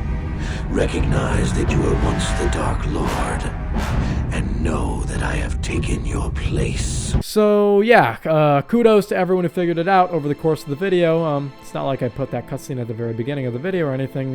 No, you're a genius. So yeah, our player character is none other than Revan. But what? No, I thought Revan died. Well, not quite. You see, when Malak betrayed Revan and fired upon his ship, Revan was rendered unconscious in front of the Jedi strike team, headed by Bastila. Barely clinging to life, Bastila sustained his life long enough to bring Revan to the Council. With the idea that murdering Revan in cold blood would be wrong, as well as the fact that the Jedi knew they needed an edge over Malak, they pooled their power into wiping Revan's memory and encoding him with a new one, a soldier loyal to the Republic. The hope was that Revan would slowly remember how to find the Starforge and lead the Jedi to it, which is exactly what's been happening. These Force visions of Revan and Alec have been mere memories, slowly bubbling to the surface. This is of course a great deception, and you could certainly fault the Jedi for it, though their reasoning is of course somewhat benevolent given they just wanted to stop Malak and didn't find killing Revan outright tasteful. Still, it is kind of odd that it took this long for Revan to become recognized. I mean, I don't mean to be plot hole Andy here, but I don't remember them claiming we underwent like facial reconstruction surgery. I mean, I'm sure someone would recognize the lead general for the Republic during the Mandalorian Wars. Unless Revan just never removed his helmet ever and no one knew what he looked like. I guess that's a possibility, but it's a little silly. I mean, it's not really a big deal, just something I thought was funny. Either way, this is undoubtedly one of the greatest twists I've ever seen in a video game or a story in general. Hearing so much about this figure, Revan, and his importance, along with all the clues the game gives you to piece together the truth, culminates in a twist that is so surprising yet makes so much sense. I think they struck a good balance between keeping it a surprise and giving you enough hints that it doesn't feel out of left field. Either way, Malak here claims that some feel he cheated by shooting at Revan's ship instead of dueling him. I'm kind of inclined to agree. bitch move. So Malik is here to settle the score once and for all. So he freezes my companions and we engage in an epic duel. Just kidding. Malik gets his ass whooped and McFlurries us while scurrying away. After running through some weird rat race, I find him again and beat his ass. Damn, this guy's a fucking pussy.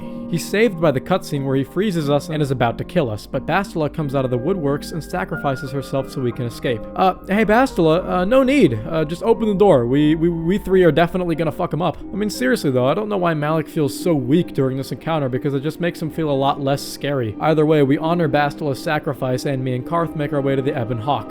Flying out of the hangar, we get attacked by ships and do this shitty minigame again before finally punching it out of there. Once we escape, Karth gathers the companions to inform them of Bastila's sacrifice as well as narking me out for being Revan. Dick move, bro. But yeah, I let everyone know the truth of me being mind-wiped Revan. The first to respond is Mission, who decides to stick with us since she sees that we aren't the old Revan anymore and we've always been there for her. Zalbar concurs, although he is literally my slave, so, you know, not really necessary, pal. It's kind of implied. Next is Joe Lee, who is like, dude, it was like fucking obvious. Just wasn't my place to tell you.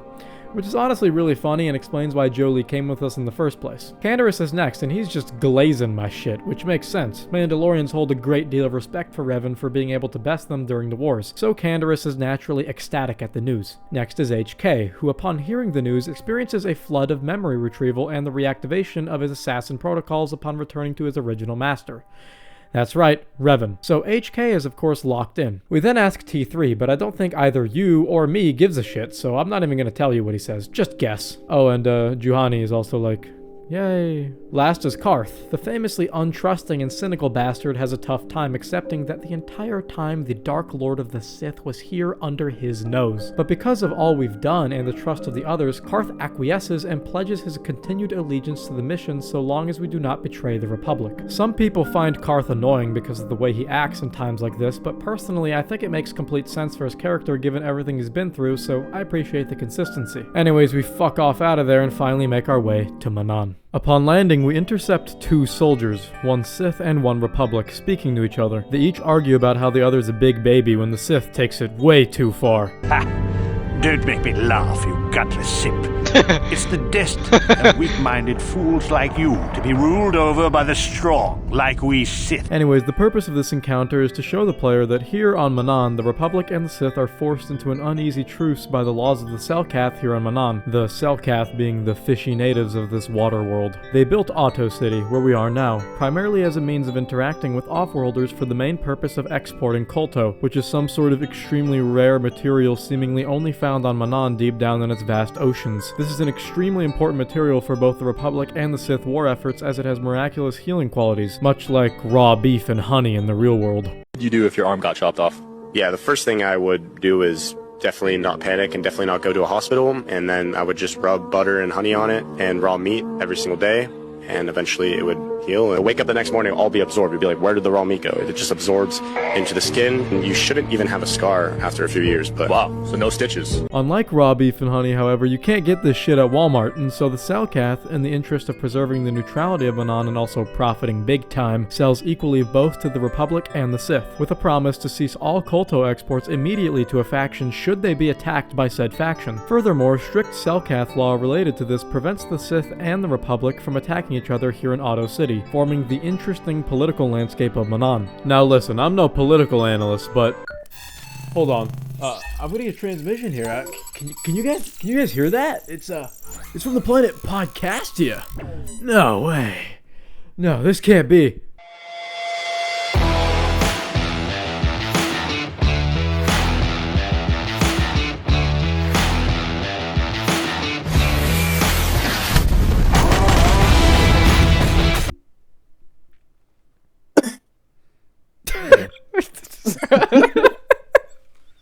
What? That should be the beginning.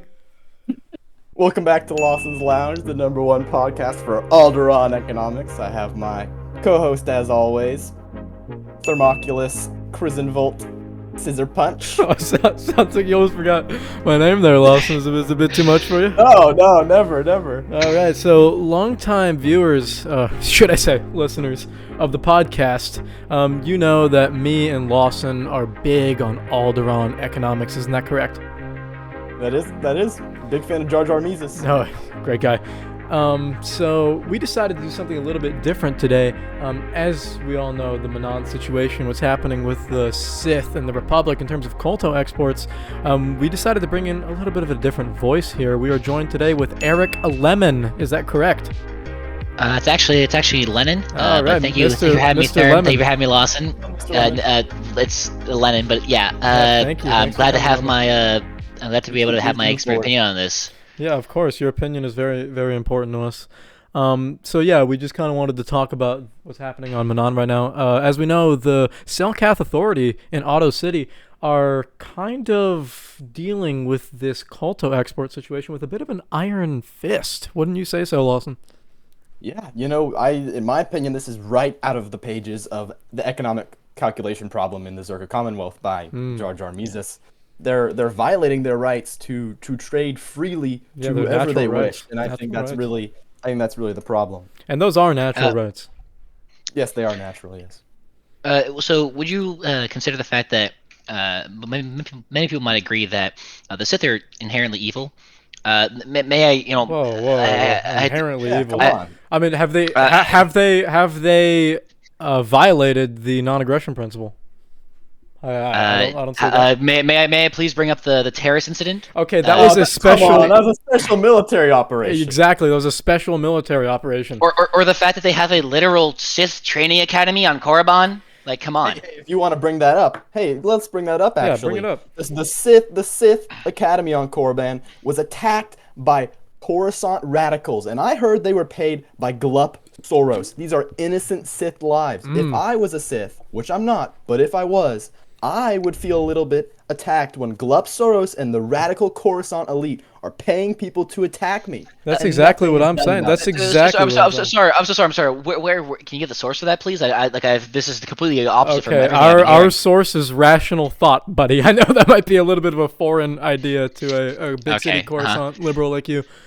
So but you have no proof. You have no proof of this happening. The proof is rational thought. Okay, read up on some Descartes. Read up on some Rothbard. Okay, these are things. There's literally footage, just footage showing the opposite. Like this is a. Oh my God. You're peddling we all know about AI. theories. We all know about AI. This is AI. Deep faked. Yeah, and I think this was droid faked even. Droid faked. It could be droid faked. And that's just not the case. Okay, that's fine. I mean, I'm sure you believe that, but the point of what I'm trying to say is that we're painting the Sith as this common enemy. I mean, the problem with the government overreach at Otto City is the Selkath are famously, they don't really know which side of the fence they're on. Maybe one day they send a little bit more to the Republic. Maybe one day they send a little bit more to the Sith. And who is the opposite government, whoever's getting the short end of the stick there, who are they going to blame? It's going to be the Selkath people, and there's going to be war. Okay, I say we let the natural markets on Otto City. Who's going to be paying more for the Kolto? Okay, the Republic has great resources. The Sith have seemingly infinite resources. Okay, and it's hard to tell. I can't believe you're actually saying this right now. This is absolutely absurd. How is it Are absurd? we not on the common grounds that the Sith are inherently an evil force? They're trying to take over the entirety of the galaxy right now. Are we not? Come on, we've heard this before. The last Chancellor, he said we have to go after Jabba Hussein and take over Naboo, and it lasted forever. And guess what happened? Naboo was destroyed for years. This is another forever war. We're not going to get out of this. Okay, but again, are you guys not familiar with the fact that that there's currently? Let's bring up the Force. Okay, let's see here. The Sith are currently completely like there's a complete imbalance. The universe is in great danger. You're one of those guys, Mr. Lemon. What guys? The Force. Really? A believer in a protectors of people who keep peace in the universe. Stop. We all know that's a great hoax. Okay. President Malik of the Sith Empire. They keep trying to portray him as some sort of evil wizard. He's just a politician, guys. Okay. This is crazy stuff. And listen, you have me defending the government here, Mr. Lemon. That's how absolutely ridiculous. Sorry, Mr. Lemon. You have me defending the government. We can talk about Lemon later, but let's keep going. Yeah. And I mean, this shit's just pissing me off. I gotta take it. The Sith is so you believe. Okay, what the fuck are you drinking? Oh, this is obviously raw blue milk. Okay, of course, you'd be one of those types. I mean, Signature I don't know what I don't know. I don't know what I Come thought. on. I don't know what I Come on, thought getting Lawson. on this fucking podcast. This is absurd. You can't talk to these kind of people. I mean, we're giving you the platform here, okay? Because I'm gonna be honest, you're on losing ground here, okay? Most of our viewers are gonna be agreeing with us. Okay, yeah. You're currently. Okay, how about you call me by my real name first, and then and then we can have a good conversation here. I mean, have I been calling you by some different yeah. name? I'm not speaking. Yes. I'm not It's speaking. Lenin. I'm not speaking Huttese here, am I? Like it's Lenin. No, but I think we have. Like Jar Jar Lennon and the. No, I think his real name is actually Eric Big City Liberal. Oh, Lennon. yep. Oh, okay. Well, yeah. Here come the attacks. Here come the person. Yeah, here come the name calling. Yeah, Okay, ad hominem, ad strawman. Absolutely. Yeah, well, I mean, what else would you call that? I mean, you're ignoring my points. The Sith are inherently an evil force. They're trying to take over the galaxy, and you guys are defending the direct support of this evil party.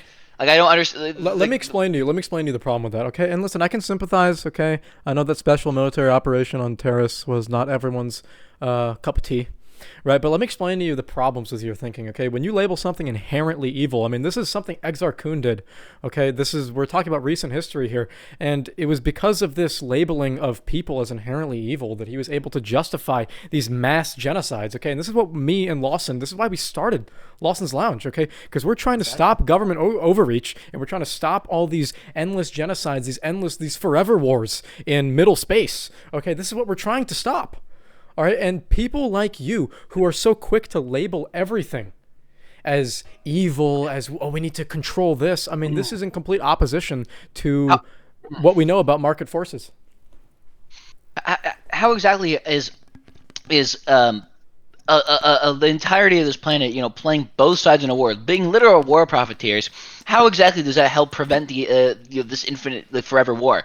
All they're doing is they're making money by fueling both sides of the conflict, as opposed to taking a stand with either side at this point. I mean, like, you can play devil's advocate and say the Sith deserve that, but regardless of if your point is that this is a forever war, what's happening right now is exactly what's fueling this war. The Cellcats are trying to stay neutral, and I think we need to respect what the people want. They're profiteering off of a conflict that you're saying yourself, it's never going to end. But have you just looked at the fact that this incredibly powerful, potent medicine is maybe one of the great reasons why this war isn't gonna take forever. The more if people keep getting killed, and there's no consequences to this conflict, people who can afford this medicine will continue to live, and people who can't will keep dying, and this conflict will keep going until it's a war of attrition. This will cause this conflict to go on for way longer than if the Cellcats just took a side and. Okay, I muted him. Lawson, you know what I'm thinking. Yep. Really, Clanka? I mean, seriously, is this guy seriously? Is this guy really yapping this hard about this bullshit, bro? Really? A few death sticks before he got here. Oh yeah, sorry, you're unmuted there, Eric. Listen. I get what you're saying, man. Me and Lawson, we can empathize. We can empathize. Okay, we understand. But sometimes, when it comes to making policy, you just have to do things that are rationally correct. Okay, you don't have to. You can't modify your policy based on the situation here, okay? Because you're going to be opening the floodgates to misuse of government power. Okay, and we need to make sure that the economies here, they get to do what they want, what the people want, and the Cellcath want to be neutral in this conflict, and that's exactly. okay with me. Exactly, that's your problem, Mr. Lemon. You just don't get it. For the last time, it's Lennon. It's like the lead singer of the Moss Elsie Cantina band, Ben Lennon. Those guys are so overrated, bro. Those guys are my God. So overrated. Are you serious? This might be worse than your Manaan take. You don't even know Glup Ringo? Come on. Of course I know Glup Ringo, but he was. Well, he was the only good one. I mean, he was the only one that I care about for sure. I mean, definitely not Lemon. Yeah. Oh my God, this is impossible. This is why you guys get no fucking guests. What? We get no guests. Lawson, it's impossible to count for you guys. This is absurd. Get him off the stage. He's done. Lawson, who was the guest we had on our last time on our podcast? Last time I think we had Jabba Hussein. There's no way. He's dead. Dead. No, You're lying. He is dead. It was a special. He's dead. It was a special. It was a special military operation. We don't have the. Yeah, he was killed. We don't have the declassified. What are you talking about? No, that was droid faked footage. He is still alive. We don't have. What the fuck are you talking? Okay. Yeah, you guys have. Okay. Okay. Infamous terrorist Jabba Hussein. You guys had him on your show. Oh, here we go again. No, I mean, no, as in, like, famously known dead terrorist. Yep, that's what the Coruscant elite want you to think. Okay. I mean, this is what they want you to think, okay? And, you know, President Malik is not such a bad guy. Okay, he... Oh, wow! I'm sorry. He's wow! Really not that bad. Okay, ever since Revan was impeached from office, okay, President Malik is not that bad of a guy. Okay, I mean, are we forgetting the fact that this is the same guy who explored the Outer Rim? I mean, that's a lot cooler than crooked Glupbama, the supposed president of the Republic. Okay, he's not cool. I mean, we're talking about a guy who navigated into the outer reaches of space. He came back, he found an ancient factory, and he's leading the Sith to success. That's striving. That is manifest destiny. That is willpower. Okay, and he's a lot cooler than Glupbama. This is some unchecked anger going on here. No one's ever mentioned. I didn't mention Glupbama. Get off the podcast. Get the fuck out. What are you fucking? Are you serious? Is this true? All right, guys. Thank you for joining us for another episode. Someone you just can't talk to. You just can't. I'm glad we took it with a cool head, though. Yeah. All right. Now is another episode of Lawson's Lounge. Make sure to like and follow, and as always, keep lounging. See you guys. Yeah, new episodes every Thursday and Friday, guys. Be on the lookout. Anyway, so yeah, the main part that stupid shit was supposed to illustrate is that I appreciate the complex politics here on Manaan, even if the Selkath are a little silly supporting the Sith, given that they will obviously conquer the Selkath if they win the war. Either way, moving forwards in Manaan, I conduct some important business relevant to our quest with a Republic operative. After that, I attempt to get into the city proper and have to pay a docking fee. It is the only docking fee in the game that we are unable to lower using persuasion, showcasing the ironclad will of these fishy fucks. After walking around a bit, getting to know the gen pop around here, a woman runs up to us, recognizing Jolie. Jolie recognizes her in turn as Alora, as she asks our help absolving Sunri, her husband, of crimes he's been accused of. Murder in Pacific. Get it? Because the ocean, the Pacific Ocean. But yeah, we promise to help dear old Sunri out if we can. Before doing any of that, though, we run into the cantina to begin day drinking, where we meet some interesting folk, such as a guy wondering why the Republic is hiring so many mercenaries, a crazy weirdo, and a guy worried about the disappearance of many Selkath youth. Yeah, I'm no Einstein or nothing, but we have a crazed, bloodthirsty fuck standing 10 feet from us with a Party City outfit on. It's probably that guy. As it turns out, it in fact was that guy, as this moron just happens to reveal that he kidnapped some Selkath youth and brought them to the Sith embassy, though what the Sith want with them is, as of yet, unknown. Of course, we will never know because President Malik actively refuses to release the Selkath files. It's just a travesty. Either way, we move forwards through the city and make contact with the court, where we have a representative for the Republic and one for the Sith arguing their cases over some sort of dispute between two groups of soldiers. The court finds both parties at fault for the conflict between the two groups, further showcasing how the Selkath are interested in extreme neutrality. Once that's over, I talk to the court here and appoint myself as the arbiter for Sunri's case, giving me access to the jail so I can talk to him. Sunri is a Republic war hero and veteran, currently under arrest since he has been accused by the Sith of killing one of their operatives here on Manaan named Alasa. The story goes that Alasa met with Sunri in the hotel here, where he shot and killed her. The evidence supporting this is that Sunri and Alasa did in fact meet at the hotel, even Sunri admits this. A blaster shot was heard in the hotel, with Sunri running out of the hotel afterwards and Alasa's body being discovered after that. Furthermore, Sunri's Hero's Cross, a Republic war medal, was found at the crime scene. Sunri claims he was obviously framed, as he was meeting with Alasa to set her up as a double agent, feeding Sith information to the Republic. When Alasa was killed and he ran out out of the hotel. He presumes the Sith killed her because of her double agent status and set up the crime scene with his metal to frame him, furthermore explaining how he is an old man who would not be able to overpower a stronger young Sith woman, and that he would never do something as obviously stupid as leaving his cross at the crime scene. Before further investigation, it seems as though Sunry is telling the truth, as it could very well have been a frame job, although his explanation for how Alasa actually died is incredibly vague, casting some suspicion on his story. On the way to the hotel to question some of the witnesses, we witness a group of Sith and Republic soldiers arguing. This is something called world building. J.J. Abrams, take notes. Also, there's a little funny interaction I can do since I came here after finding out about my true identity. Let me guess. Dark Lord of the Sith?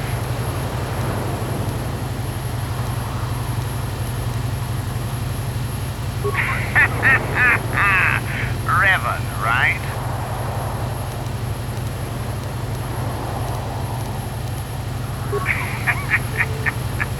You moron.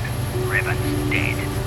If you try to back up your stupid words with stupid deeds, the cell calf will be all over you like a Mon Calamari during mating season. Now, some of us have serious work to do.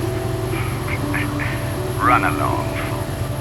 Walking into the hotel, the first guy we speak to is the owner, who relays that Sunry went into Alasa's room, and after some time, there was a blaster shot heard, with Sunry running out after it. Bad news for Sunry. I managed to bribe the owner to testify that Sunry left before the shot, just in case, but I will get to the bottom of this. Another guy we interrogate accidentally lets slip that he saw Alasa had a lightsaber under her cloak, indicating she isn't just any Sith, but a Dark Jedi at that. Would Sunry really be able to kill a Force-sensitive Sith? After that, there's a Rodian named Glupor, who refers to himself in the third person, a prime indicator of an inflated G-factor. After questioning him about what he knows about Alasa's room, he claims, quote, "Glupor have no reason to go into room. No one pay Glupor to do it." Well, shit, case is closed, trail's gone cold. Sunry, off to prison with you. Anyways, he's obviously lying, and we get him to admit that the Sith paid him to plant Sunry's cross metal at the scene of the crime, indicating that this was most definitely a frame job by the Sith, although it is still strange that Sunry left after the blaster shot. Things get weirder when I'm approached by a strange man as I leave the hotel who tells me in strange riddles and statements that there is more to this murder than meets the eye, and that I should seek additional information from both the Republic and the Sith with regards to what happened here. This is where things get interesting because, you can go back and defend Sunry as his lawyer and get him off the hook at this point if you want, but there is obviously more to this story that can be revealed if you just wait a bit, so I choose to wait. Anyways, I decide to go check out what's going on at the Republic Embassy here. The head officer here, Roland Wan, informs us he may know something about the star map we're seeking, but that he needs our help first. They were using a submersible droid for, quote, underwater reconnaissance, and when it was damaged by a Faraxan shark, it floated to the surface. The Sith got to the droid before the Republic, and Wan is worried that they will break its encryption and learn some valuable information. If we're able to retrieve the droid from their embassy, he will help us find the star map. Obviously, we can't just waltz in, so we need a plan. We can choose to either interrogate a Sith prisoner who can tell us a way in, decrypt a pass card to get in, or a semi-direct assault on the base via a landing bay. I choose to interrogate the prisoner, since hacking is for nerds and I'm afraid of the ocean. The interrogation minigame is the same kind of shit from Korriban, where you just inject him with some fentanyl, enough to get him to talk, but not too much to make him brain dead. Ultimately, a mixture of truth serum and threatening his wife gets him to spit out a passphrase that will get us accepted into the base. Before heading off though, I go into the computer room. I'm not here to decrypt the pass card, however. I make my way to one of the computers and slice into the system, finding blurry live leak footage clearly showing Sunry killing Alasa. This footage really muddies the waters here with regards to the truth. So Sunry is guilty of killing Alasa, but why? And better yet, why did the Sith still need to undergo strategies such as paying Glupor to plant the cross on Sunry's body? How did they even know Sunry did it? Some weird shit is going on here. Now, if you've never had blue balls, you're about to, because I'm gonna go finish that questline later and make my way to the Sith base. Ladies, all three of you watching, that's what it feels like. Enjoy. Anyways, the hooligan at the door of the Sith base talks mad shit until I utter the passphrase, at which point he begrudgingly lets us in under the assumption that we have some sort of business with the Sith here. The ruse doesn't last long though, as 1 zeptosecond into the Sith base, the front desk lady immediately sees through our genius plan and calls in security. Apparently our our passphrase was out of date. Hello, this is Kyle Adam, paging the Republic. I'm about to get my shit rocked here in the Sith base, but I just want to let you know to go ahead and skin that guy's wife. Despite the apparent danger of this predicament, I assure you these Sith are no match for Force lightning. This is basically just a huge murder section where I kill bad guys trademark for 30 minutes, but there's also some really odd, puzzle where you have to cycle water through some doors to get to the other side of the base. I mean, I don't know, it's not really a puzzle, you just kind of walk through. I don't get what the point of this was, but, you know, it's interesting, I guess. After some more murder killing, we find the missing Selkath youth that guy was talking about in the cantina. They were captured by the Sith and trained here to become loyal servants of the Sith Empire. The idea was that by corrupting the Selkath youth, the next generation of Selkath would become largely loyal to the Sith and finally break their neutrality and side with the Sith. An interesting plan, although I'm a little confused about the logistics of this operation, since this is about 4 guys in total here. I think we're gonna have to expand our operation a bit. Like, you know, maybe open up some McDonald's franchises here, but replace the Happy Meal toys for kids with Sith holocrons or something. I mean, I'd go there. But yeah, the Selkath are being corrupted and don't believe the Sith are evil. I mean, it's a little bit more excusable than Dustil, given that they were indoctrinated from a young age, but still. Really? Anyways, we go on a great quest to find the proof of the Sith's evil deeds, which is exactly one room over where there's a shit ton of dead Selkath, seemingly killed by the Sith. One of the still dying Selkath whispers to me to warn the others and hands me a token. The others recognize it as being the property of the other Selkath and with some persuasion heed my words about the Sith's evil deeds, vowing to expose the operation to the Selkath authorities. Then we fight the greatest boss battle in history and find the stolen submersible droid, extracting the important bits including the encrypted information, and GTFO the frick out of there. Upon leaving, the crooked Selkath authority arrest me under heavy suspicion of me breaking into the Sith base and killing people. What? Me? No, I don't I don't do that. That's not me. Anyways, my court date is set. Kind of awkward. I'm in the same room as Sunry when I'm supposed to be his fucking lawyer later. Anyways, I refuse my right to an attorney and choose to represent myself. Yet another indicator of a severely enlarged G factor. Going into the court, I plead not guilty and explain to the court that I was investigating the disappearance of the Selkath youth. Of course, I neglect to mention I was also there on behest of the Republic, but, you know, they don't need to know everything. I show them proof of the Sith's involvement in the capture of young Selkath via a datapad I found, and then they drop all charges on me and penned an investigation on the Sith's activities here on Manaan. After I finish up my trial, I'll get ready to go for Sunry's trial. First, I get to interrogating him on account of all the troubling information I've gathered. And look, what the investigator in charge of the case here is engaging in is called the foot in the door technique. Detective Kyle Adams gets the suspect to admit to having an affair on his wife with Alasa the day of the murder. This technique involves having the suspect comply with small initial requests and admit to less incriminating deeds, which increases the chance of admission for the more severe aspects of the case. This is what pretending to be a pussy looks like. Anyways, now that the shitty JCS criminal psychology bit is over, I actually confront Sunry and tell him I know he did it via the Republic recordings. He admits he killed her in a rage when he found out that she was actually a Sith informant who wasn't actually romantically interested in him. The Sith found out about this and planted evidence on the scene to ensure Sunry got what he deserved. He asks us for mercy and to still help him since his actions were misinformed and done in a rage, and that the case could negatively affect the Republic's standing with the Selkath, possibly leading to less Kolto being traded with them, which would greatly impact the war effort. In the end, I decide to err on the side of justice and take a stand against violence against women. You're welcome, women. I inform his wife, who was too dumb to accept her husband cheated on her and murdered his mistress, so much so that she gets stuck in an epic dialogue loop. Anyways, I get to the trial and immediately rat out Sunry and tell the court he confessed to me. They immediately shut it down since as his lawyer I'm supposed to be helping him, regardless of my feelings, and Sunry himself is claiming not guilty, so the trial goes on. This is where apparently I actually ended up successfully defending Sunry using some epic rationalism, as well as that witness in the hotel I bribed, among other things, and I got Sunry off the hook. I guess I didn't side with justice and take a stand against violence against women. Sorry, women. Anyways, Sunry fucks off and we never see him again. Great. I informed the fish man that I found the youth in the Sith embassy and returned to the Republic with a job well done. As such, he finally entrusts us with the information regarding the star map, simultaneously revealing a great conspiracy. The Republic have been trying to edge out the Sith here on Manaan in terms of Kolto collection by building an underwater facility near the source of the Kolto production so they can harvest it themselves without dealing with the Selkath authority. They did this with the help of some Republic supporting Selkath who disagree with their neutrality in the war. They came upon an obstruction during construction, likely the star map map, but have since lost contact with the facility and have been sending mercenaries down there to figure out what's going on, with none of them returning. Clearly there's some fucked shit going on down there, so naturally we go down. Coming out of the submersible, we find some dead bodies. Usually that's a good sign, so we keep going. Going further in, a green guy talks with us. He was one of the mercenaries sent by the Republic. When he arrived, he saw a bunch of dead researchers along with the defense droid systems activated and a bunch of crazed Selkath murdering everyone. Clearly, something down here caused the Selkath to go insane and they killed all of the researchers. Moving through the base, it is a creepy underwater horror dungeon with a bunch of droids and crazed zombie-like Selkath everywhere. We also meet the Locker Man. Is somebody out there? Fishy, fishy, fishy! Come and eat me too! You can't get me, little fishy! Nothing here! I'm safe behind my walls! After clearing the rest of this area, the only way forwards is through the water, so we throw on another suit of infinite slowing and meet up with a survivor here who hasn't absolutely lost his marbles. What he does lose, however, is his face. So yeah, fish zombies inside, giant sharks outside. That's just great news. Thankfully, I've got that new Imagine Dragons EP on Walkman with me, which I turn up to max volume, killing the Phyraxan sharks and allowing me to traverse the outside here. After traversing the seafloor, I make it into a... Man, really, motherfucker? Really, this is what you're doing to me? I don't know why. I don't even know why Norton is on my computer. I didn't do that. I promise you I did not do that.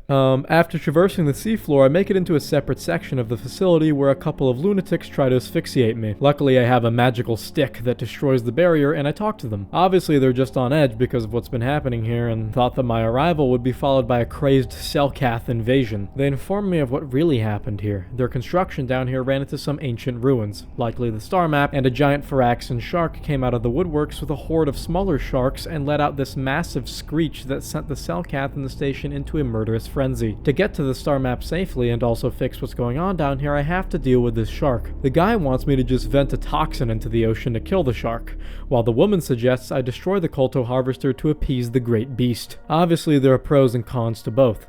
As for the poisoning, there's no telling how it will affect the greater ecosystem or the Kolto itself, but it is more direct and will profit the Republic more in the long run if it doesn't harm the Kolto. Meanwhile, destroying the harvester will obviously be a massive setback to the Republic, but it could be the better option for the ecosystem and the Selkath as well as maybe the Republic in the long run if the poison actually does end up affecting the Kolto. Ultimately, I decide not to vent a massive amount of unknown toxic chemicals into a fragile ecosystem because, you know, I've taken at least one environmental systems class and have been brainwashed with globalist eco-terrorist propaganda. So, we're destroying the machinery. I do this by going outside and doing some dumbass puzzle because, you know, interacting with any computers or machinery has to be a puzzle. I mean, I guess there are people who willingly use Linux in real life where you have to write and execute a custom script in C++ to open the Wikipedia page for barbecue sauce, so you know what?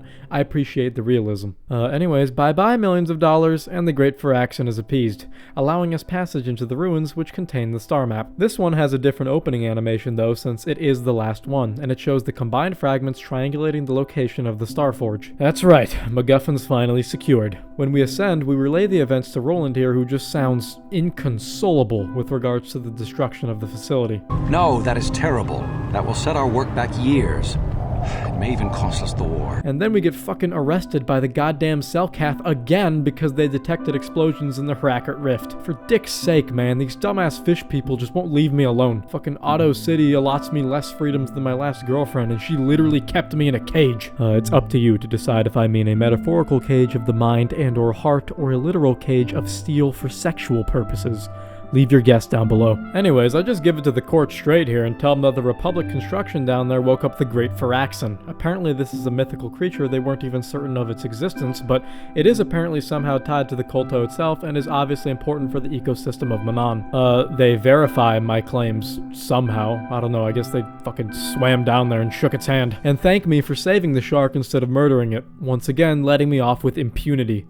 That's 3-0 for me, baby. Fuck that guy, Soule. You should call me. And yeah, that's basically the end of Manaan. Honestly, this planet is really good. I love the aesthetics of any water world, but I especially love the city here and the idea of it existing purely as a means of interaction with off-worlders. I love the tense political situation and the great length this game goes to seriously establish it with many encounters and intertwining it with the primary quest on this planet, rather than just offhandedly talking about it in an item description for a chicken leg somewhere. Combat encounters were far and few between, but the ones that did occur were memorable, especially the creepy abandoned facility with the creepy fish guys. Additionally, uncovering the truth with a Sunry case was super fun, and Lawson's Lounge, I'm sure you guys loved that. So Manaan, we're putting you an S. Now that we have finally triangulated the location of the Starforge, we go ahead and make our way to those hard-earned coordinates. Before we arrive, we're treated to a little cutscene of Malik torturing Bastila. Freaky AF. Yeah, remember how we had to leave Bastila and the Leviathan? Well, had to is a bit of a stretch. I'm sure we could have killed Malik together, but whatever. Yeah, now Malik is trying to turn Bastila, both as to exploit her battle meditation for the purposes of the Sith army, and likely as a means of taunting Revan.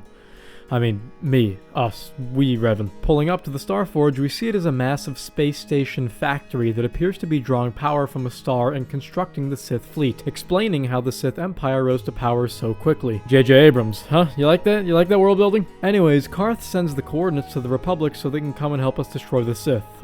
Once and for all. They're never coming back after this. When we're attacked by some interceptors and have to do this shitty minigame one last time. After the interceptors are dealt with, though, the instruments on the ship go haywire and we're caught in a disruptor field, forcing us to land on the nearest planet. This planet, though largely unknown in the modern era, is known as Rakata Prime, the homeworld to the ancient race known as the Rakata. Their story will become more evident later. Either way, as we landed, we noticed a ton of ships that were downed here, indicating the disruptor field must be originating from this planet and that we must deactivate it before the Republic arrives.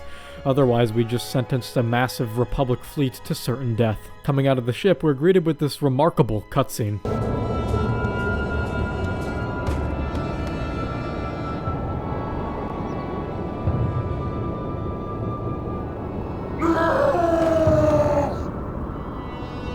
I guess they forgot their brains at home. These Rakatans, low-key chill as fuck, bro. I can even swing my lightsabers in their faces and they just don't give a shit. I mean, this is true enlightenment. This is the middle path. Seriously though, these guys are obviously supposed to jump us, so I reload, but this time the game refused even to render their corporeal form, leaving only their spirit. Ah, God, what an esoteric start to this planet. Real deep shit, guys. Anyways, we push forwards, and it seems as though the Rakatans have figured out how to manifest on this plane of existence properly as they extend an invitation to meet with the One, who is apparently the great champion of the Rakata. Cantorus points out that me understanding their language is quite strange, indicating that Revan, I must have been here before. They claim we have used strange magics and weapons to bathe in the blood of their raiding party.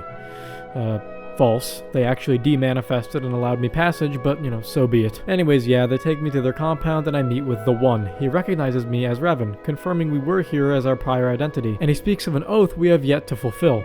Apparently we were to destroy the Elders and bring their secrets to them. Likely the Elders are a rival Rakatan faction. Apparently only they know how to get into the Temple of the Ancients, which we needed to access earlier for some reason. The Rakatans, at least those of this clan, are a very brutish and primitive people. They do not have any complex machinery, referring to ships as some unknown magic to make metal fly, and they do not have a concept of the Force, as they are mystified by my ability to wield its magic. Anyways, the One sends me on a mission to find the Elders, kill them, and take their knowledge on how to enter the Temple of the Ancients so they can help us. Likely the disruptor field device thingamajiggies in the temple, so we get to it. Some silly rancors stand in our way, which the One explained was due to some baby rancors being found on one of the crashed vessels which they raised to adulthood to become beasts of war. Some of them escaped though. Here's the temple we can't enter. We grab some parts to repair our ship, and then we come upon the Elders' compound, which appears to be lightly guarded in terms of manpower, but instead has some strange energy fence around it. Since the other faction is dumb as rocks, no wonder they're unable to pass this barrier. A ghost blue guy pops out to talk with me and confirms that I am Revan, letting me inside. Within, I'm greeted by the Council of the Elders, who claim they did not expect our return after we betrayed them.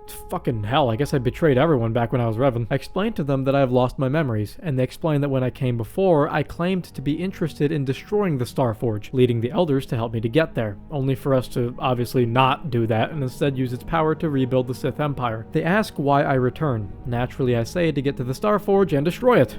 This is honestly really funny, and they react with the appropriate skepticism. This time, I'm for real though. To prove myself to be a different and changed man, I am to head to the One's compound and save the captive Elder, preferably without bloodshed. So, you get to choose here if you'll help the One or the Elders. Well, seeing as the One and his clan are bloodthirsty morons who don't know their ass from their armpit, I think I'm on Team Elders. The Elders also tell me a bit more about the Recanting people, so allow me. The Recantings are an ancient race most notable for being the founders of the ancient Infinite Empire. It was a remarkably powerful and technologically advanced empire that used the powers of the Starforge and various dark side magic-infused technologies to conquer basically the entire galaxy and enslave all non-Recantings. This abuse of the dark side and the galaxy would come to be their doom, however. As the Infinite Empire became much too large, various warring states brought the empire to its knees as the slaves rebelled in a time of weakness. The Recantings would also come to lose all force sensitivity as they were practically wiped from the galaxy, with the only remaining members of the species being here on Rakata Prime, and of these remaining Recantings, only the Elders actually know anything of what the Rakata used to be, the others just being primitive tribes such as the one led by the One. Obviously this is a pretty generalized and short explanation for a large chunk of lore, but it is mostly not relevant to this game, so I'll keep it brief. Suffice it to say, Recantings used to be a big deal, and used the Starforge to conquer the galaxy. Now the remaining members of this ancient race and the Elders want the Starforge gone since it is a daily grim reminder of their folly in the skies above them. To this end, they will aid us, so we get to moving to the One's compound. They are not interested in speaking, however, as they have somehow deduced that I am an agent of the Elders and attack me on sight. This is a subtle nod to being bad guys. Luckily, I'm a one-man army and pry open their skulls using my Force Lightning and genocide the entire compound. Hey, look, they shot first. I'm still a good guy. Plus, they are dumb, and dumb people are not subject to the same essential human rights. I believe Nietzsche spoke of this. Anyways, yeah, I slaughter the entire compound and make my way to the One, who releases his beasts of war and engages us in a boss battle that was kind of fun, actually. Okay, good job, BioWare. We steal a bunch of shit, mainly parts to rebuild our ship, and release the captive tortured Elder. Upon our return, the Elders lament that bloodshed was necessary, but are still grateful we rescued the captive. Then they go to discuss whether I have demonstrated a change in who I am, and my boys hit the craziest little step over on yonder. Sheesh! Anyways, they're like, yeah, we can help you now. Head over to the temple and we'll open it for you. But you must enter without any companions as the ritual stipulates. They emphasize this point as they technically violated this tenet last time since I was with Malik and, well, look what happened. So this time, they're for real. I head to the temple alone to begin the ritual, but Jolie and Juhani pull up, claiming they had a vision of great evil and danger within, and that they cannot allow me to go alone. At first, the Elders are outraged, as I must go in alone, but with some persuasion, I get them to allow it on account of me needing help to destroy the Starforge. After some time, the ritual culminates in the combining of ejaculatory beams forming the ultra nut ball that inseminates the energy field keeping the temple closed, allowing us entrance. What, is it something I said? Before we go in, we see a cutscene of Malik without his little metal shiesty on, talking to an officer with a strangely high-pitched voice about how the Starforge is operating at 1,000,000,000% power and that Malik's new apprentice is ready. It's probably Bastila. Anyways, the inside of the temple is crawling with all manner of Sithly dark Jedi bad guys and battle droids that we must cleanse to move on. There's also the famous H puzzle, known for needing you to walk in the shape of an H. A truly marvelous concoction by the dev team. After some fucking around, I find the computer AI here who yaps my cock off about the Rakatan lore I explained earlier, and I get it to open the doors leading to the top of the temple, where the computer to shut off the disruptor field is likely located. But coming up here, I hear this music, and I know shit is about to go down. Bastila? No, my love! So yeah, Malik wasn't playing. He stole my girl, pimped her out in all black and dark red. Okay, I see you, Malik. Alright, I wasn't familiar with your game. I know what kind of man you are, you know? I now understand why we were friends. Fucking put her here, dude, yeah? Come on! Anyways, yeah, Malik managed to turn Bastila. Most likely, he exploited the unresolved emotions within Bastila as well as her passions to get her to renounce the Jedi Council for their manipulations and embrace her, quote, true power under the dark side. I will speak more on this later, but it is the Jedi's implies denial of passions and bonds that causes good-hearted people like Bastila to fall, but we'll get to that a bit later. First, I beat the ever-living fuck out of Bastila, and she asks us to join her in destroying Malak together. You can actually accept this, which starts you down the evil ending, which is remarkably wicked since you kill most of your companions in cold blood, but I obviously refuse and attempt to turn her back. Bastila is too far gone, however, as she continues to try and fight me in vain and fucks off in her little ship when she realizes we're too much for her. She retreats to the Starforge in preparation to use her battle meditation during the Republic attack. With her gone, though, we find the computer and deactivate the disruptor field. We regroup with our companions, repair the ship, and make contact with the Republic fleet. Karth informs the Republic of the situation, and the battle appears to be a massive L for the Republic, given they're facing an endless wave of reinforcements from the Starforge that are also being buffed by Bastila's battle meditation. As such, Walmart Yoda sends us along with several Jedi strike teams to infiltrate the Starforge and destroy it from within. This is it, y'all, the final stretch. Our Jedi landing party is greeted by the Sith as we engage in a battle of epic proportions. Moving forwards, first Malak sicks the Starforge droids on us. Obviously they're no issue. Then he sicks his troops and Sith apprentices on us, which are a bit more difficult as it is an endless wave of reinforcements, but we persevere. We also come upon some strange device where we manufacture some badass Jedi robes / armor, and we finally stop looking like a grandpa and more like a legendary light side version of Revan that we are. It's just badass as fuck. Moving through more of the Starforge's defenders, we see another cutscene of Malak talking to Bastila about how the Republic is about to get shit on with the power of the Starforge and her battle meditation. Malak preps here for my imminent arrival, though as Malak gives us a little aside about how he doesn't expect Bastila to actually be able to stop us. But hopefully she stalls long enough for a Republic loss. No such luck though as I reach Bastila's chambers. She breaks off her battle meditation and confronts us. She is still as zealous as ever and refuses to listen to reason, once again engaging in a battle with us. She, of course, loses, and after a couple more bouts of speaking then slashing, she finally admits defeat, realizing that even augmented by the dark side, she is not strong enough to best a paragon of the light. I attempt to bring her back to the light instead of outright killing her. She sees now that every individual must choose her own path, but she does not understand how she can continue now that she has betrayed herself and those she loves. But through the power of love, I managed to break through. Now this plot point I presume is a little bit weird for you guys, as I've been intentionally not focusing on companion dialogue in the interest of saving time, but I promise it's good, okay? Just wait till the companion tier list where I will explore all of that and more. The shortened version for here though is that the Jedi are wrong. Love does not lead us to darkness, rather obsession does. Love is that eternal force which saves us, and through it I bring Bastila back from the sea of blackness she was drowning in and convince her to turn her battle meditation on the Sith fleet and support the Republic instead, such that we might defeat Malak and the Sith once and for all. This does in fact appear to turn the battle in favor of the Republic, but Malak and the Starforge itself still need to be destroyed for a Republic victory here, so I press onwards. Malak comes out and aura farms on us before retreating and sentencing us to one more shitty puzzle / minigame here where I have to shut down a bunch of computers that endlessly produce battle droids. After that, however, the final confrontation commences. The final part of this battle is rather straightforward. I swing my magical stick in his face until he's had enough. Obviously, Malak is quite a bit more powerful here than he was in the Leviathan, likely bolstered by the dark side energies of the Starforge itself. After I sufficiently weaken him, Malak reveals that the Starforge is more than just a factory. It is like a living being that hungers for force energy, a manifestation of the dark side. To this end, he has captured a multitude of Jedi model number 01s and kept them barely living in stasis to draw upon their life force. He sucks the life out of one and heals himself to full. So now in the second half of the fight, Malak is essentially invincible as he can just keep healing himself off these Jedi when he gets low. But when Malak gets low, I get lower and institute the most brilliant strategy known to man, running around like an asshole and blowing up these morons myself so Malak never gets to use them.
After that, it's just a straight shot down his health bar, and Malak is defeated. The final dialogue, I think I'll just play in full. Impossible. I cannot be beaten. I am the Dark Lord of the Sith. Still spouting the wisdom of the Jedi, I see. Maybe there is more truth in their code than I ever believed. I cannot help but wonder, Revan, what would have happened had our positions been reversed? What if fate had decreed I would be captured by the Jedi? Could I have returned to the light as you did? If you had not led me down the dark path in the first place, what destiny would I have found?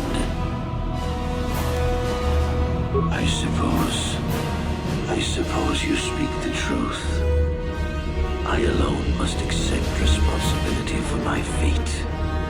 I wanted to be master of the Sith and ruler of the galaxy, but that destiny was not mine, Revan. It might have been yours, perhaps, but never mine. And in the end, as the darkness takes me, I am nothing.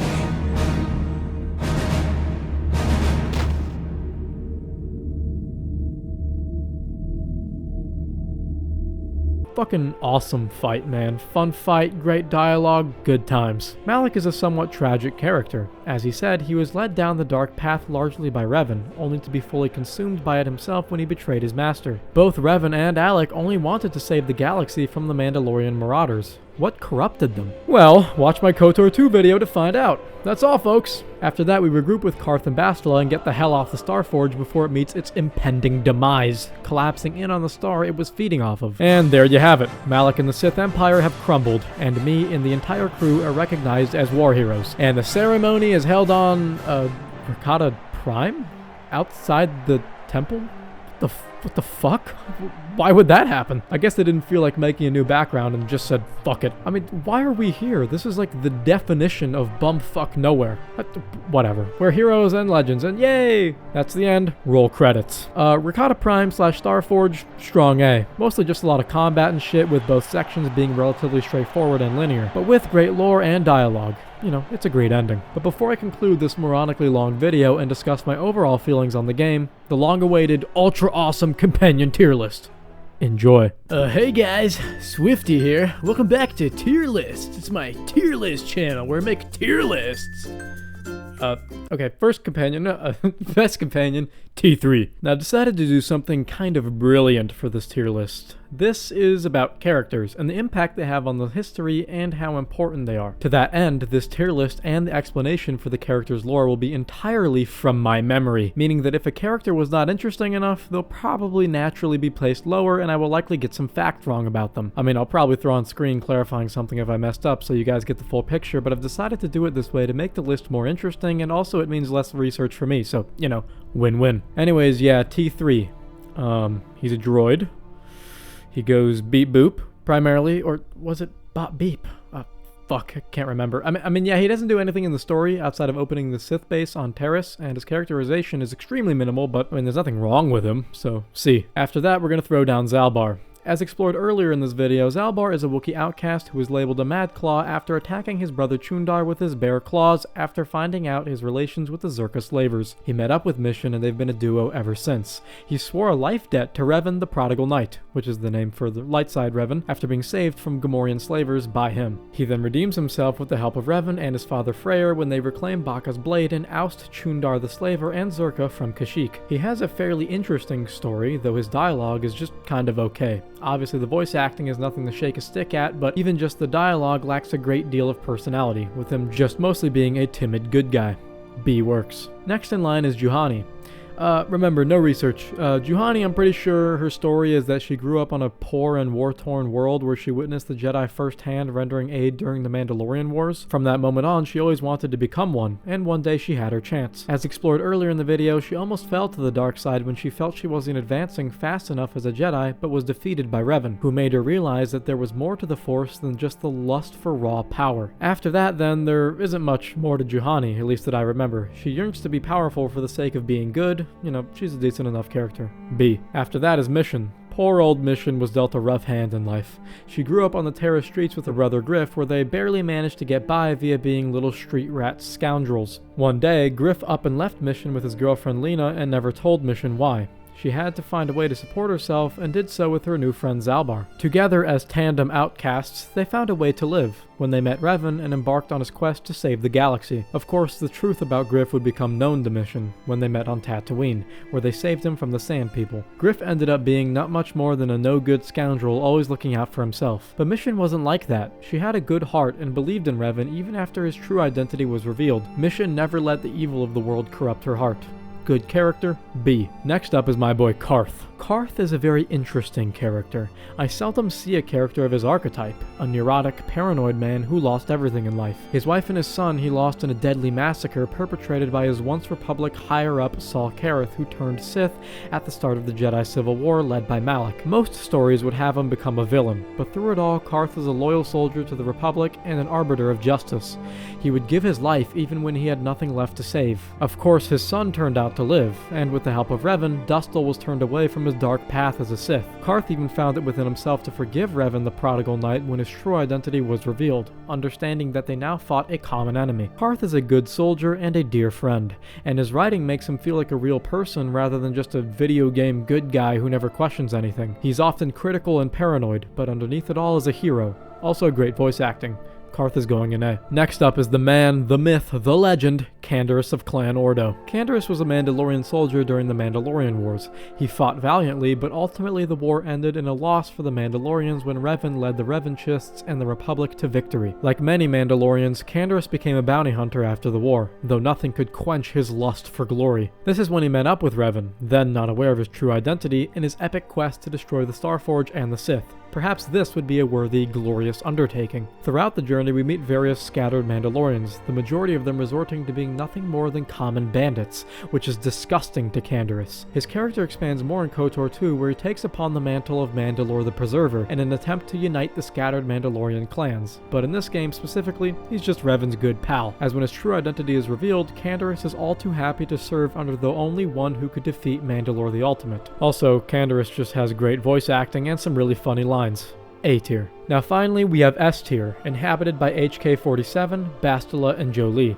Let's talk about HK first. As discussed earlier, HK was an assassin droid built by Revan. He has carried out various acts of espionage as well as mass genocide, and has a hilarious manner of speaking along with some great dialogue and voice acting. While his lore may not be as fleshed out as some of the other characters in the sense that he's just an assassin droid that lost his memory and was reactivated upon returning to Revan, but he still gets an S just based off of his memorability and contributions to the galactic basic lexicon, such as Meatbag. HK, I love you. Next up are Jolee and Bastila, who I will actually talk about side by side since their stories mirror each other in a sense. Bastila was taken from her family as a child by the Jedi because she was Force sensitive. A common practice, but Bastila at this point was old enough to love her father, and abandoning her life at this age left a hole in her heart that never really recovered. The Jedi taught Bastila to forego attachments and passion, and that love like this can only lead to the dark side, the path of endless desire. Bastila tried her best to block it all out as she ascended into knighthood in the Jedi Order. She would become a powerful yet somewhat arrogant Jedi capable of a rare force power known as battle meditation, and would become a major part of the Republic war effort during the Jedi Civil War, where she raided Revan's ship and captured his body after Malak's betrayal. The Jedi Council and Bastila reprogrammed Revan's mind to one of a soldier loyal to the Republic, and would use his slowly resurfacing memories to locate the star maps and eventually the Star Forge. Bastila would serve as the leader for this journey, chaperoning Revan down his path of forced redemption. But as the journey continued, Bastila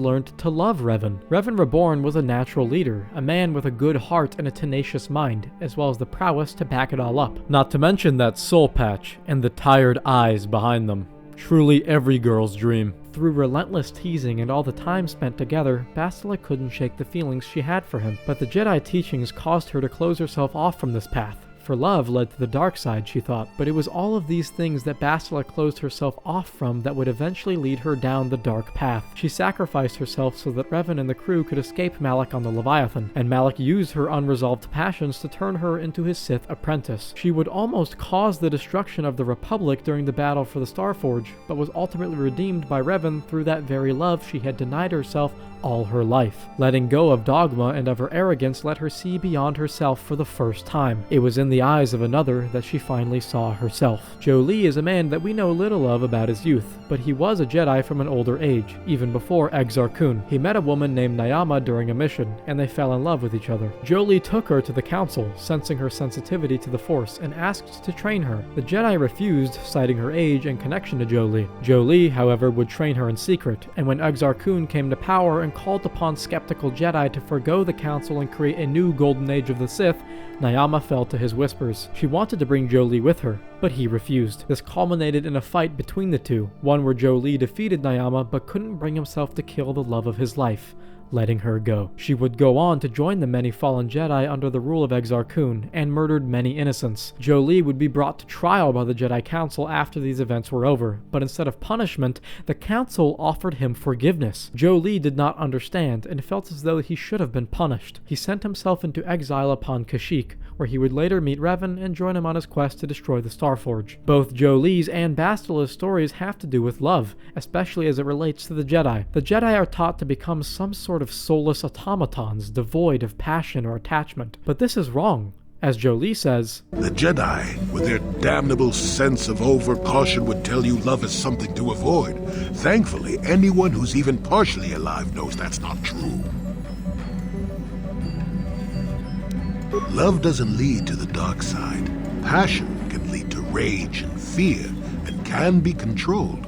But passion is not the same thing as love. Controlling your passions while being in love, that's what they should teach you to beware. But love itself will save you, not condemn you." We see this in the story of Bastila. She falls not because of her love and passion, but because she did not understand how to deal with these emotions and repressed them, which was exploited by Malak. Similarly, Jolee was not wrong to love his wife, but he allowed his passions to overpower his judgment, and unleashed a Sith upon the galaxy. To love is a blessing, and a great strength, but a truly powerful person masters themselves and loves themselves first, and thus is able to truly love others. These are the stories of Jolee and Bastila, and together with great voice acting and wonderful writing, land themselves squarely in S. And there you have it. Once again, it was completely from memory, and if I got something wrong, feel free to shoot a fucking email to me, I'll get to it. And that, my friends, is Knights of the Old Republic. Thank you all for joining me on this journey through some ancient Star Wars bullshit. Knights of the Old Republic is one of those games that reminds me that video games are not just for playing Overwatch with only one hand or calling 12-year-olds endless onslaughts of slurs in Call of Duty. Fucking riot shield. What else do you want me to do? Oh, riot shield. I'm a pussy that use riot shield. Oh, now I'm a what do you want me to use? You tell me what you want. But they can oftentimes be a true artistic expression and be written extremely well. I mean, it's not like I'm a fallen gooner, okay? I play games for the story. I don't even like that. Like, what? No, get that off the screen. KOTOR tells a story that easily rivals any of the Star Wars movies, and KOTOR 2 takes it a step further to tell a story better than any of the Star Wars movies or related media. But none of it would be possible without this game, The Tale of Revan, the Prodigal Knight, named as such perhaps after the parable of the prodigal son, a biblical tale wherein a boy leaves his family and turns a blind eye to all that is good and holy, only to return and redeem themselves. Along the way, we met many great characters in our companions and in the random people we saw from planet to planet. Malak serves as a great and memorable villain in the story, and the reason as to why he and Revan fell is shrouded in great mystery, finally being answered by Kreia in KOTOR 2. Go watch that. But as for KOTOR 1, it is a game that will forever be held in high regard both in my heart and in my mind. A classic Star Wars story of good versus evil, told in a galaxy even farther away and even longer ago. I think it is one of the greatest RPGs ever made, and heads will roll if the remaster never actually ends up coming out. Thank you for watching until the end, my friends, and may the Force be with you, always.